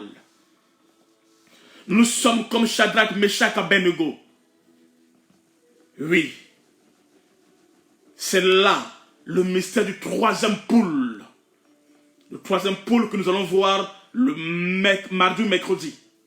Et c'est là où le quatrième homme va se révéler. Amen. Amen. Il n'a aucune couronne devant moi. Coronavirus, je sais pas voilà. Ok, amen. Voyez-vous, donc l'expansion démographique. Non, je vais parler de ça lundi ou mardi. Je vais parler uniquement de ça en profondeur. Vous expliquer les mystères. On va entrer dans la Bible. Les mystères. Les mystères de la parole de Dieu par rapport à ce virus. On va expliquer ça en profondeur. Ok, donc nous allons doucement. Notre thème, nous parlons sur les mystères de l'enlèvement. Je rassure que tu dis que tu es chrétien, tu ne sais pas c'est quoi l'enlèvement. Tu ne sais pas. À moins que tu sois un aigle. Donc, l'expansion démographique qui a accompagné le temps de Noé sera aussi le signe qui va accompagner ce temps de la fin. Ce temps de la fin. Et c'est ce que nous voyons. Et c'est ça qui fait peur. Qui fait peur à l'ennemi. Voyez-vous? Qui fait peur à l'ennemi. Mais la grâce de Dieu est là. Je passe par là. C'est vrai que, si vous voyez dans Exode, c'est aussi en ce même moment, juste avant qu'Israël quitte l'Égypte. C'est aussi au même moment où il y a eu aussi l'expansion démographique. Et c'est ça que Pharaon a dit, non, je vois que les Hébreux commencent à devenir nombreux. Il faut faire quoi? Il faut les éliminer. Il faut éliminer les hommes. Voyez-vous? On va parler de ça en profondeur demain après demain. Un autre signe encore. Un autre signe qui parle du temps de la fin. Amen. Un autre signe qui parle du temps de la fin. Nous lisons dans Genèse 4. Genèse 4. Bon, je vais lire les deux au même moment. Genèse 4, nous prenons le verset.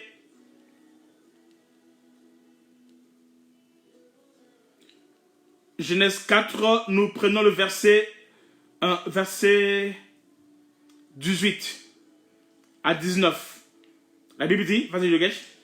Enoch engendra Irad, Irad engendra Mehujaël, Mehujaël engendra Methuskaël, et Methuskaël engendra Lémec.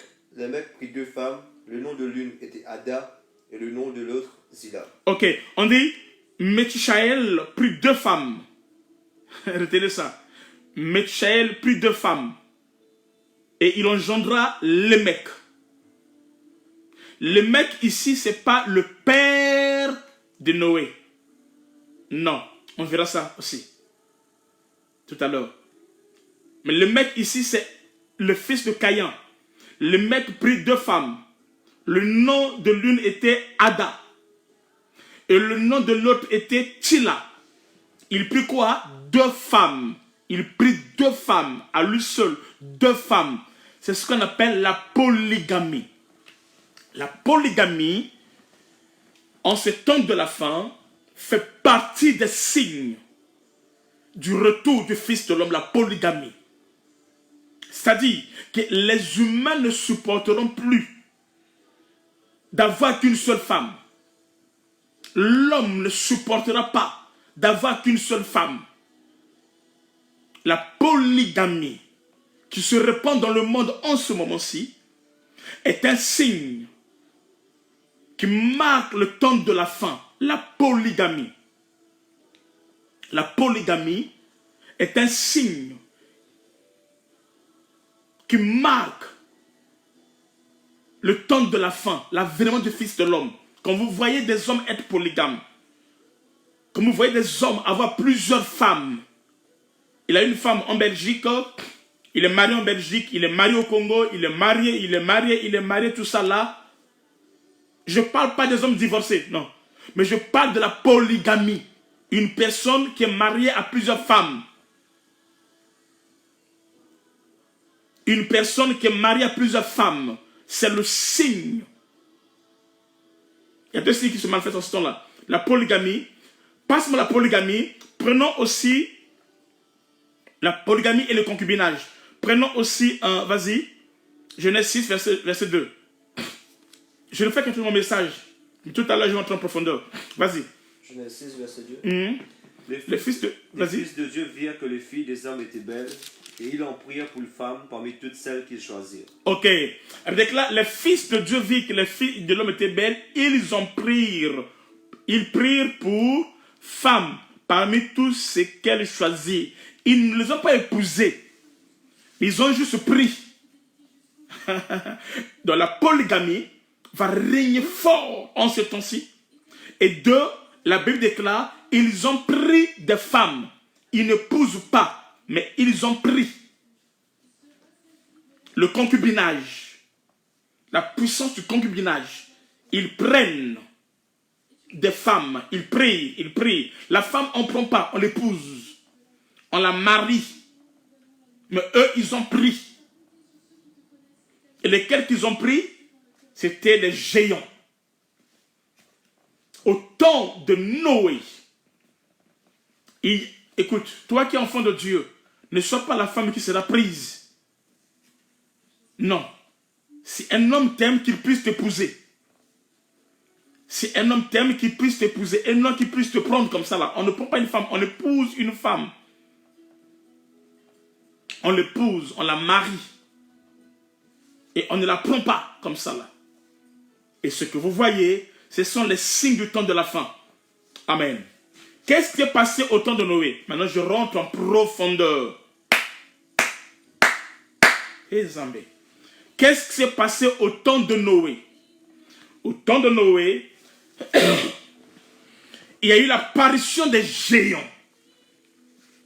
L'apparition des géants. Nous sommes au temps de l'apparition des géants. Ces personnes, ils habitaient sur la terre. Mais ils n'étaient pas des terriens. Ils n'étaient pas des humains. Ils n'étaient pas des hommes comme moi et toi. Mais ils habitaient la terre.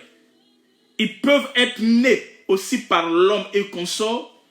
Mais ce ne sont pas des humains. Et nous sommes en ces temps-là où il y a la manifestation des géants. Et ce sont ces géants-là qui vont pour détruire. Tout le monde le verset. On dit Judas est un démon. Amen. L'apparition des géants.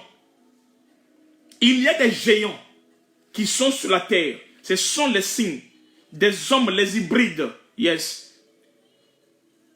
Mi-homme, mi-démon. Ils sont là. Dans un corps humain. Dans un corps humain. Ils sont là. L'apparition des géants. Et ces géants sont là. voyez-vous, ce que moi j'appelle les reptiliens. Des hommes et des femmes qui sont nés par une femme, mais qui ne sont pas humains. Et ils sont là. L'apparition de géants. Genèse chapitre 6. On va lire un texte, tu as trouvé? Vas-y, Genèse, combien? C'est quoi? Jean 6, 70. Prenez Jean 6, 70. Jean, chapitre 6, 70. Jésus leur répondit, Jésus leur répondit, n'est-ce pas moi qui vous ai choisi, vous les 12, et l'un de vous est un démon. Il parlait de Judas Iscariote, fils de Simon, quand c'était lui qui devait le livrer, lui, l'un des 12.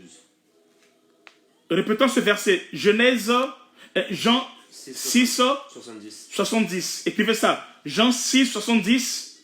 Vas-y. Jésus leur répondit, n'est-ce pas moi qui vous ai choisi, Hein? vous les 12, et l'un de vous est un démon.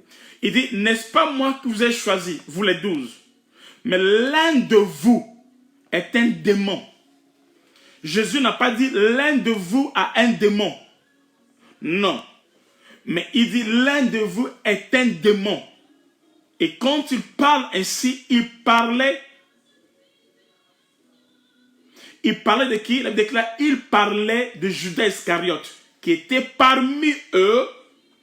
Judas Iscariote n'avait pas seulement un démon, mais il était lui-même le démon. Merci beaucoup ma fille Cathy Andréo, merci beaucoup. On dit, Jésus leur répondit, n'est-ce pas moi qui vous ai choisi? Vous les 12, l'un de vous est un démon. Mais pourtant Judas Iscariote est né d'une femme. Et c'était une intelligence, Judas Iscariote. Parmi tous, il était le plus intelligent. Mais il était un démon.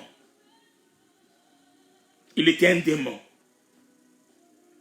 Vous comprenez? Pour mieux comprendre ça, prenons le cas de Jésus-Christ. Jésus-Christ est né d'une femme, comme moi et toi. Mais sauf que Jésus-Christ n'était pas forcément humain. Il était 100% homme et 100% Dieu. C'est un humain comme moi et toi, mais il n'est pas né comme nous pensons, non. En lui, il y avait la plénitude de la divinité. En lui, il était né pour une mission, pour sauver. Mais sauf que pour lui, c'est en bien. Mais il y a aussi des hommes comme ça. Chez eux, c'est en mal. Des hommes comme Judas Iscariote. Ils sont nés pour détruire. Ils sont nés pour faire du mal. Même s'ils écoutent l'évangile, ils ne vont jamais se convertir. Ils sont au milieu de nous, comme Judas Iscariote. Ils sont nés dans nos familles. Ils peuvent être parmi les enfants de ta mère et de ton père, tes collègues, au travail et comme ça. Mais ce sont des humains, mais qui ne sont pas humains comme moi et toi. L'apparition des géants, la manifestation des géants. Et Christ a dit, ce qui s'est passé au temps de Noé va se reproduire au temps du Fils de l'homme. Ce qui s'est passé au temps de Noé va se reproduire au temps du Fils de l'homme. La manifestation. Alléluia. C'est ça les deux semences. Vous voyez quelque chose? Je vais vous révéler ça dans la Bible ici. Là. Vous voyez quelque chose? Quand vous prenez Genèse 4, 4, vous allez voir que dans Genèse 4, à partir du verset 17 du descend, on nous parle d'Enoch, on nous parle de Méthusaël, on nous parle de Lémec, voyez-vous, et autres. Maintenant, si vous allez aussi dans la descendance de Seth, on nous parle de Méthushélah, on nous parle d'Enoch, et on nous parle aussi de Lémec. Donc, dans la descendance de Caïn, il y a le Méthusaël, il y a Enoch, il y a Lémec. Dans la descendance aussi de Seth, celle qui est pure, il y a le même nom qui revient. Le même nom qui revient. Alors c'est là où on nous parle du blé et du vrai. Les deux semences que je vais parler ici, mais pas maintenant. Il y a les deux semences qui sont là. C'est la même chose. Le même nom et consort. Mais sauf que il y a les eaux d'en haut et les eaux d'en bas. Il y a les eaux d'en haut et les eaux d'en bas. Je vais parler sans profondeur dans la semaine. Parlons sur les signes du temps de l'autre. Les signes du temps de l'autre. Quand nous arrivons au temps de l'autre, Jésus dit ceci, ce qui se passera au temps de l'autre va se passer au jour de l'avènement du Fils de l'homme. Parlons du temps de l'autre. Alléluia. Alléluia. Voyons quelque chose qui se passe au temps de l'autre. La Bible, c'est au temps de l'autre. Genèse chapitre 19. Genèse chapitre 19, le verset 1. Genèse chapitre 19, verset 1. Vous allez voir quelque chose de très profond. Genèse 19, verset 1. Les deux anges arrivèrent à Sodome sur le soir, et Lot était assis à la porte de Sodome. Quand Lot les vit, il se leva pour aller au-devant d'eux, et se prosterna la face contre terre. Vas-y. Puis il dit, voici mes seigneurs, entrez, je vous prie, dans la maison de votre serviteur, et passez-y la nuit, lavez-vous les pieds, vous vous lèverez de bon matin, et vous poursuivrez votre route. Écoutez, là je vais, ce que je peux parler, je vais commencer à séparer les poissons des brebis, et je vais séparer les aigles. Là, je vais toucher des choses qui vont me choquer maintenant. Seuls les aigles peuvent manger la nourriture forte. Parmi les signes du temps de la fin, avant que le Fils de l'homme puisse se manifester, il faudrait qu'il y ait la séparation entre Abraham et Lot. Il faudrait qu'il y ait la séparation entre Abraham et Lot. On doit séparer les brebis avec les aigles. Seuls les aigles peuvent monter. Oui. Et Lot doit se convertir, doit se repentir. Écoutez ce qui se passe. Je vais dire ça à deux dimensions. On va lire le texte au même moment. Le premier texte, c'est Genèse 19, là où on vient de lire. La Bible dit ceci, les deux anges arrivèrent à Sodome sur le soir. Et Lot était assis à la porte de Sodome. Lot est assis, pas chez lui à la maison, mais Lot est assis à la porte de la ville qu'on appelle Sodome. Et Lot les vit. Il vit les deux anges. Et Lot alla au-devant d'eux. Il se prosterna face contre à terre. Donc il adore. Lot adore. Et quand Lot adore, il dit, voici mes seigneurs. Il appelle les deux anges mes seigneurs. Lot, est à la porte de la ville, pas chez la maison, mais à la porte de la ville. 2, il se prosterne. Et quand il se prosterne, qu'est-ce qu'il fait? Il adore les deux anges. Il les appelle mes seigneurs. Après, il les emmène chez eux. Maintenant, voyons Abraham. Abraham a un comportement différent. Qu'est-ce qu'Abraham fait? Genèse 18, nous commençons, verset 1, on descend. L'Éternel lui apparut dans les chaînes, on dit l'Éternel lui apparut dans les chaînes de Mamré, comme ils étaient assis à l'entrée de sa tente. Il leva les yeux. Abraham n'est pas assis à la porte de la ville, mais Abraham est assis dans sa maison. C'est ça la différence entre un aigle et une brebis. Les aigles sont assis à la maison.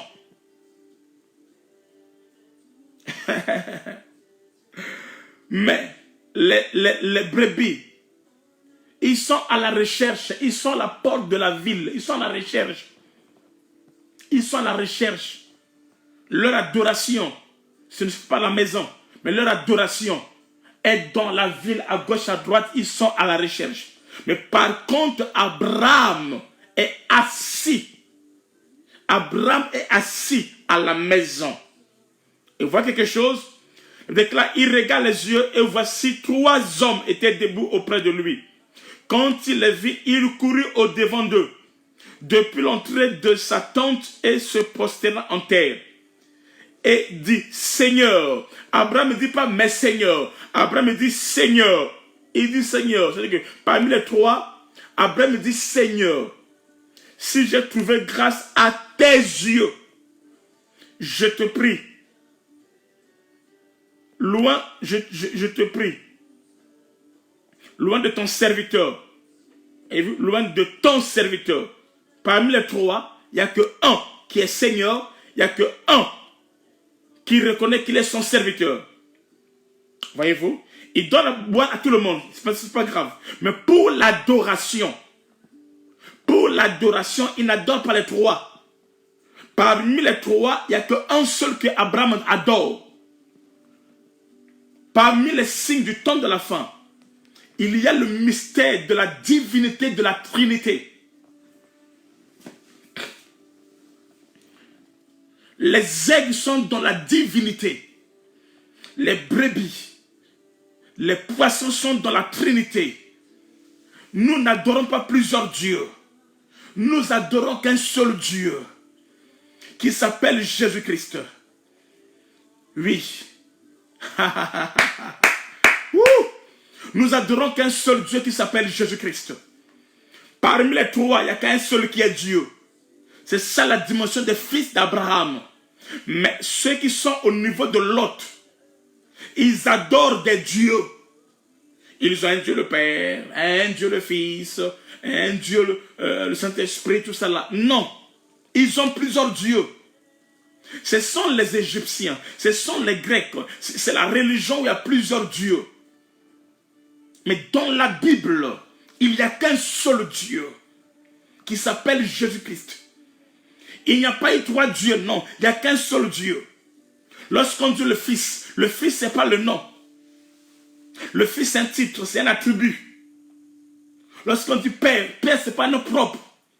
Père, c'est un attribut. Lorsqu'on dit Saint-Esprit, c'est ma nature. Dieu est esprit, c'est sa nature. C'est ce qu'il est. Il n'y a qu'un seul Dieu. Il n'y a qu'un seul Dieu.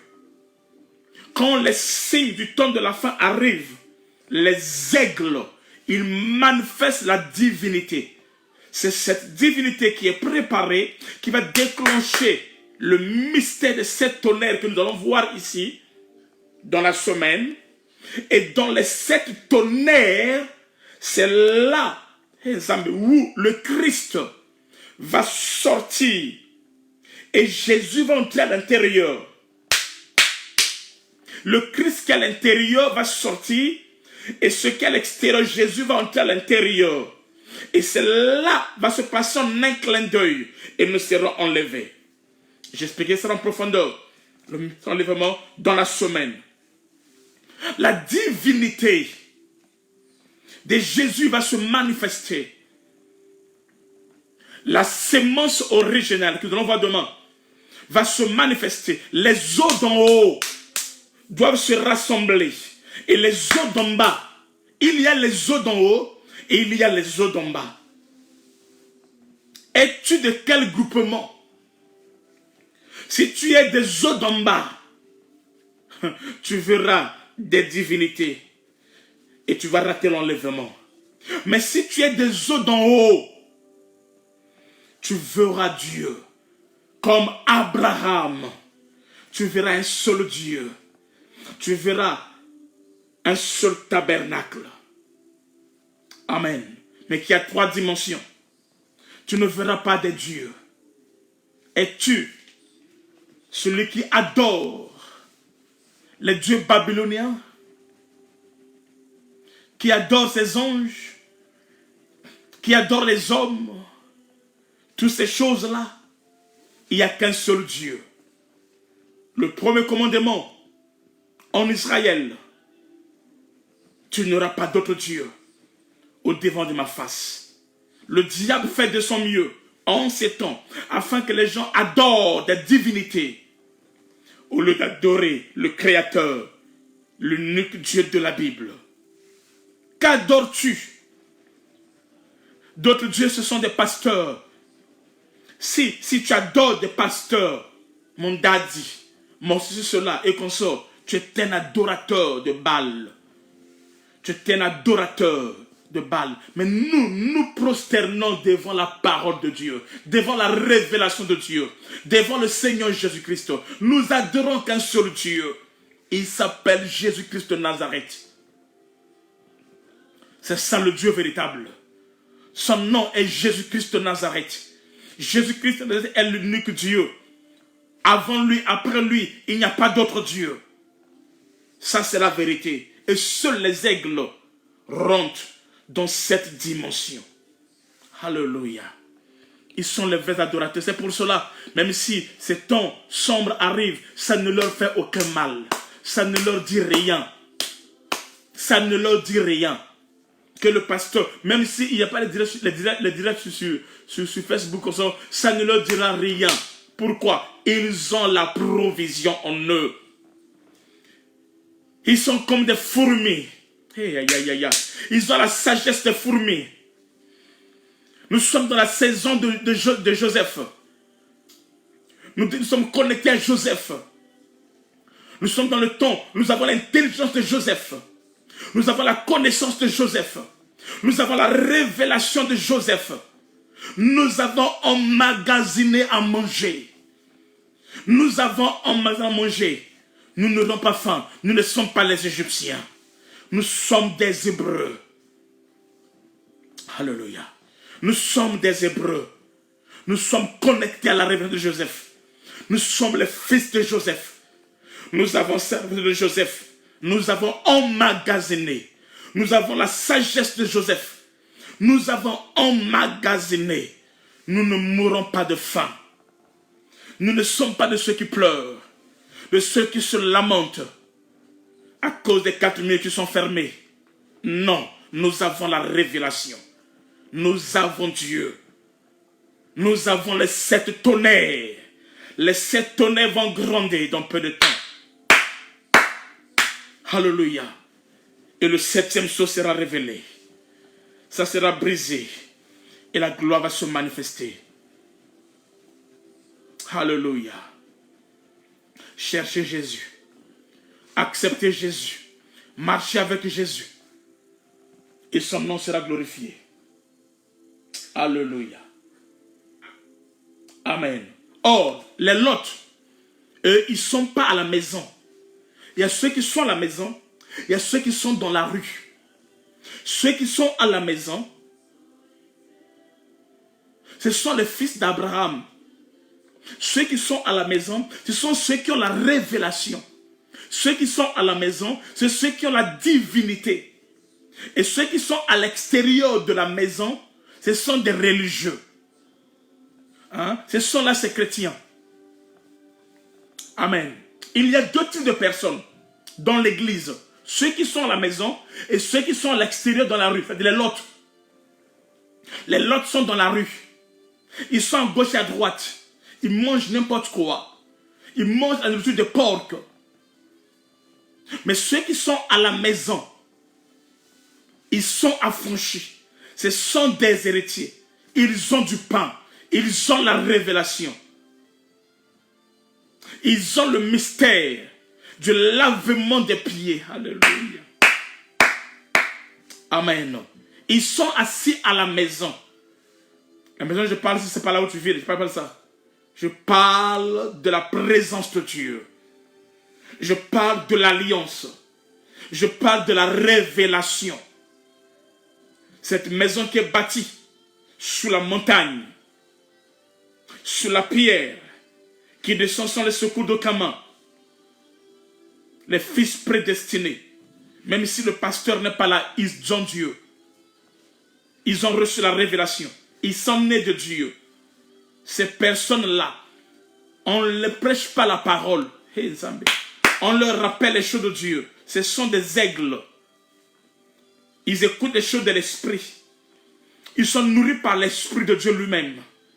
Ils ne sont pas nourris par les hommes. Ils ne sont pas nourris par des pasteurs, des prophètes, des apôtres et consorts. Non. Mais ils sont nourris par Dieu lui-même. Ils sont dans la maison. Ils sont dans la maison. Et le fils a dit, dans la maison de mon père, il y a du pain en abondance. Ils ont le pain de la maison du père. Et ce pain est en abondance en eux. Ils sont eux-mêmes une maison dont l'Éternel est le constructeur. Ils sont l'édifice. Ils sont l'église. Amen. Ils sont l'église. Ils sont l'église. Ils vont pas aller prier pour des choses charnelles. Non. Non. Non. Ils ne prient pas pour les choses charnelles. Non. Ils répandent leur cœur devant l'Éternel, dans l'adoration.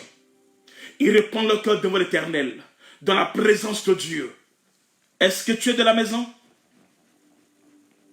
Tu es assis à la maison? Ou tu es celui qui adore des dieux?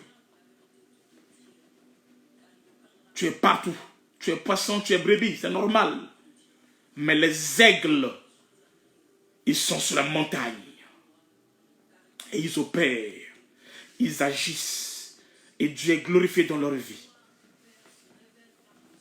Amen. Amen. Nous ne sommes pas encore à l'enlèvement.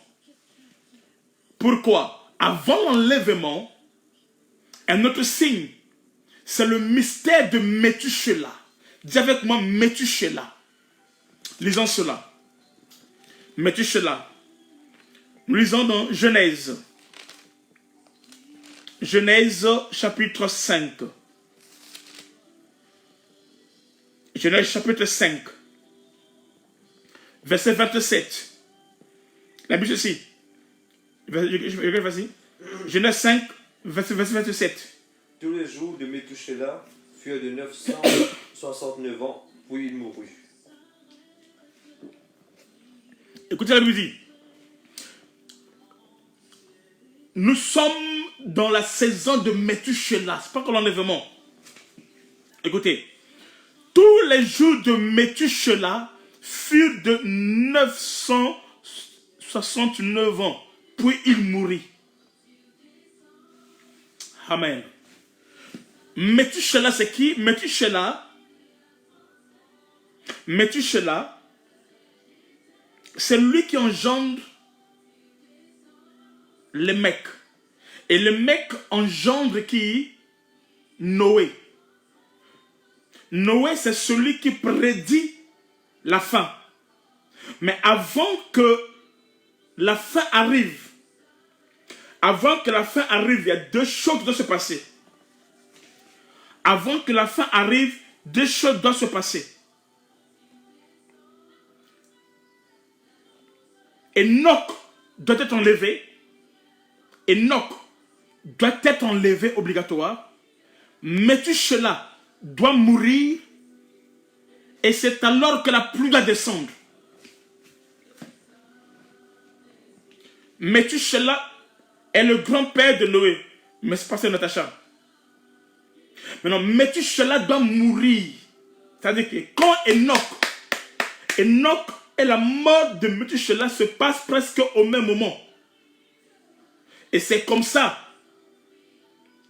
qu'après, le déluge doit venir. Le déluge ne viendra pas tant que Métushela est en vie. Le nom Métushela, c'est l'homme le plus... Celui qui a vécu beaucoup d'années dans l'histoire de l'humanité. Il s'appelle Métushela.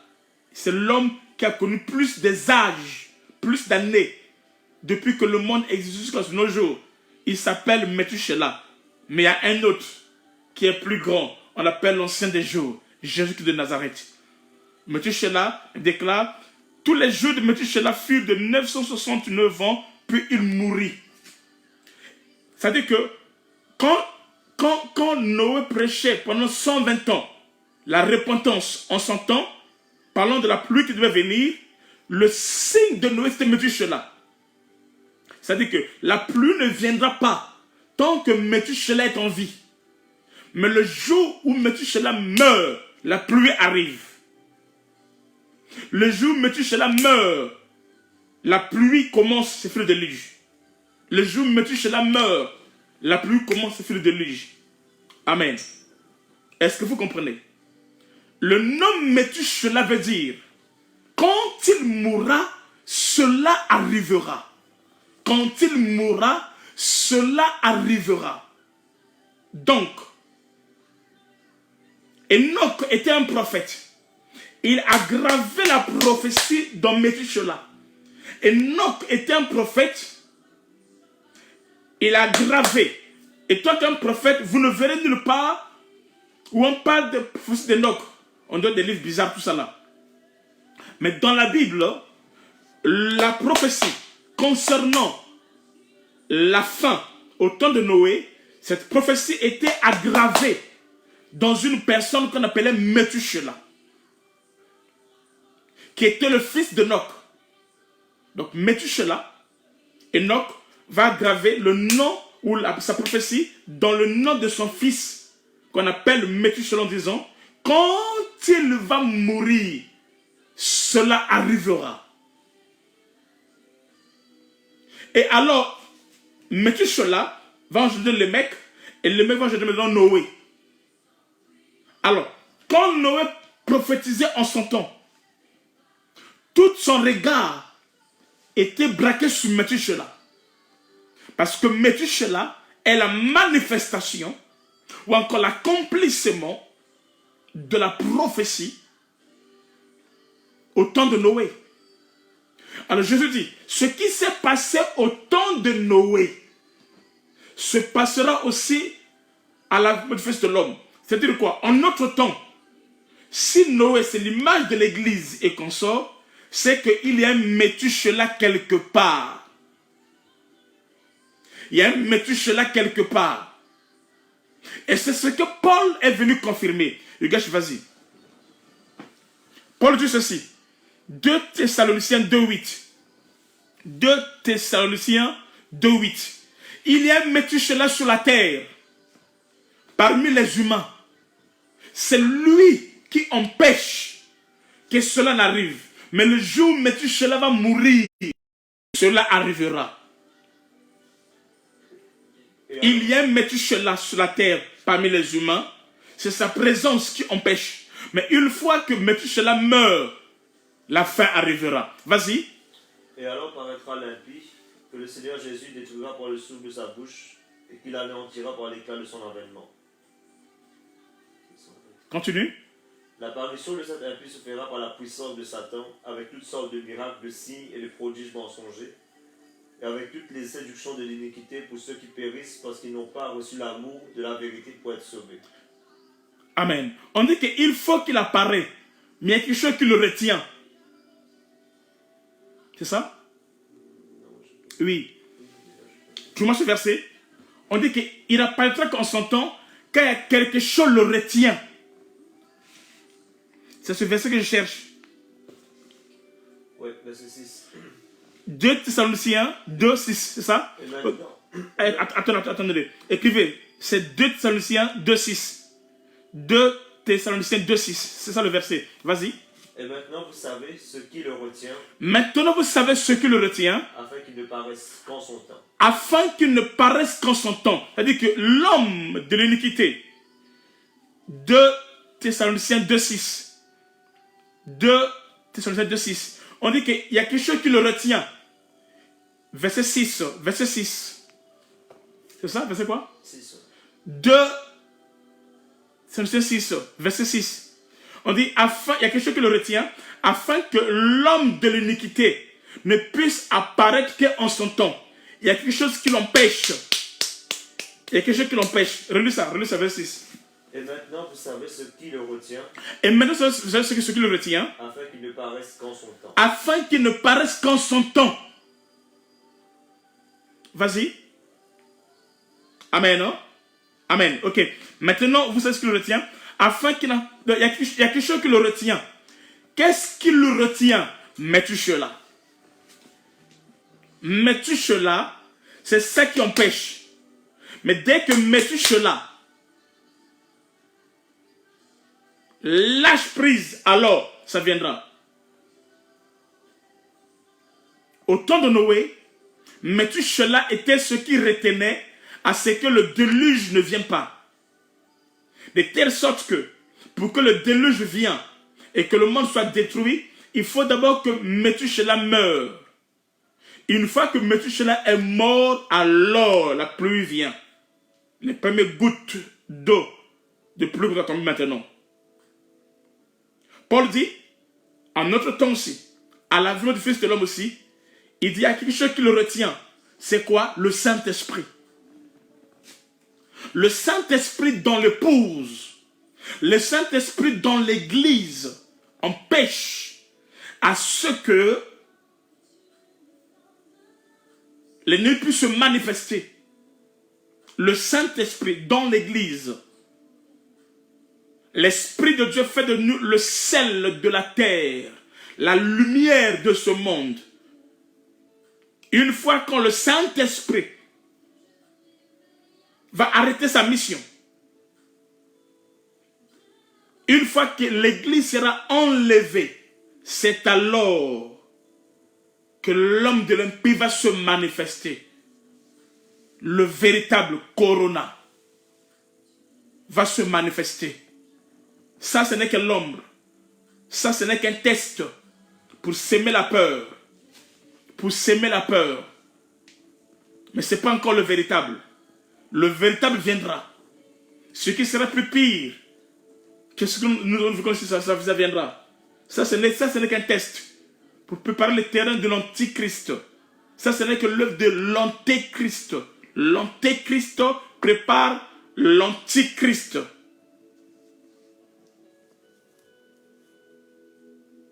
Ça, ce n'est que l'Antéchrist qui prépare l'Antichrist. Vas-y. 1 Thessaloniciens 5, 3. 1 Thessaloniciens 5, 3. Oui. Quand les hommes diront paix et sûreté, Écoutez, quand les hommes diront paix, paix et sûreté, alors une ruine soudaine, soudain les surprendra. comme les douleurs de l'enfantement surprennent la femme enceinte et ils n'échapperont point. Est-ce que vous voyez? Ce que nous vivons, ce n'est qu'un début. Ce n'est encore rien ça. Il n'y a rien encore. Ce n'est que l'homme qui a peur.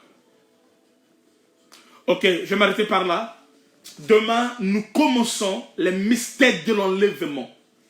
Demain, nous commençons les mystères de l'enlèvement. Nous allons parler sur l'enlèvement. Nous allons parler sur l'enlèvement. N'ayez pas peur de Corona. Qui lui a couronné? De quelle couronne est-il question ici?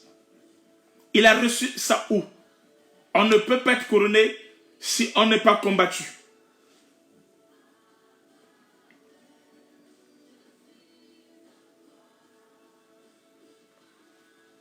On ne peut pas être couronné si on n'est pas combattu. Il a combattu où? Il a combattu qui? Avec qui? Contre qui? Pour être couronné. Là, ils acclament.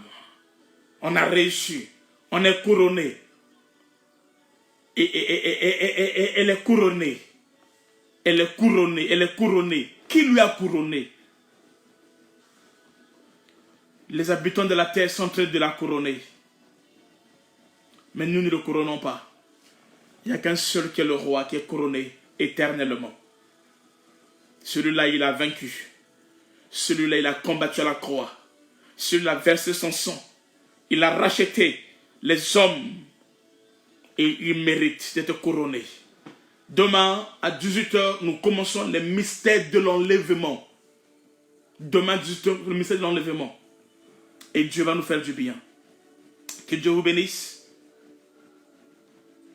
Ok, si tu as ton offrande, c'est un culte normal, hein. Ce sont les brebis et les poissons qui ne font pas des offrandes. Nous faisons des offrandes. Donc, demain, si tu as ton offrande, tu prends ton enveloppe, tu mets ton offrande. Chaque culte, fais tes offrandes. Fais tes offrandes, mets dans l'enveloppe, garde ça. Et nous allons remettre ça comme on va répondre les cultes. Demain, 18h, invitez les autres, nous allons dévoiler, parler. Demain, nous commençons nos moments d'enseignement sur les mystères de l'enlèvement. Et Dieu va nous faire du bien. Demain, 18h00, nous commençons les mystères de l'enlèvement. 18h00, heure de Paris. Donc, j'aimerais que tu partages cette vidéo, s'il te plaît. Avant de quitter, partage la vidéo et Dieu nous bénira. Donc, toute cette semaine, nous allons parler sur les mystères de l'enlèvement. Nous allons expliquer c'est quoi l'enlèvement. Ça n'a rien à voir avec ce que tu penses. Nous allons expliquer en profondeur et Dieu va nous faire du bien. Soyez bénis, vivez la grâce de Dieu. Aucun enfant de Dieu, aucun fils de Dieu n'aie pas peur du corona. Non. Toi, tu es un aigle. Tu es enveloppé de la gloire de Dieu. Shalom, que Dieu bénisse. On se voit demain à 18h00, heure de Paris. S'il vous plaît, partagez la vidéo dans les groupes. Partagez cette vidéo partout dans les groupes, partout, faire partie de la vidéo. Je salue tout le monde, tous les pasteurs, tous les bien-aimés, tous les frères et sœurs. Dieu vous bénisse, je vous aime beaucoup. Bisous, bisous, bisous, bisous. Soyez en paix, ne pleurez pas, je sais pas quoi, tout ça là. Jésus-Christ est Seigneur. Vous êtes des aigles. Amen. Shalom, shalom.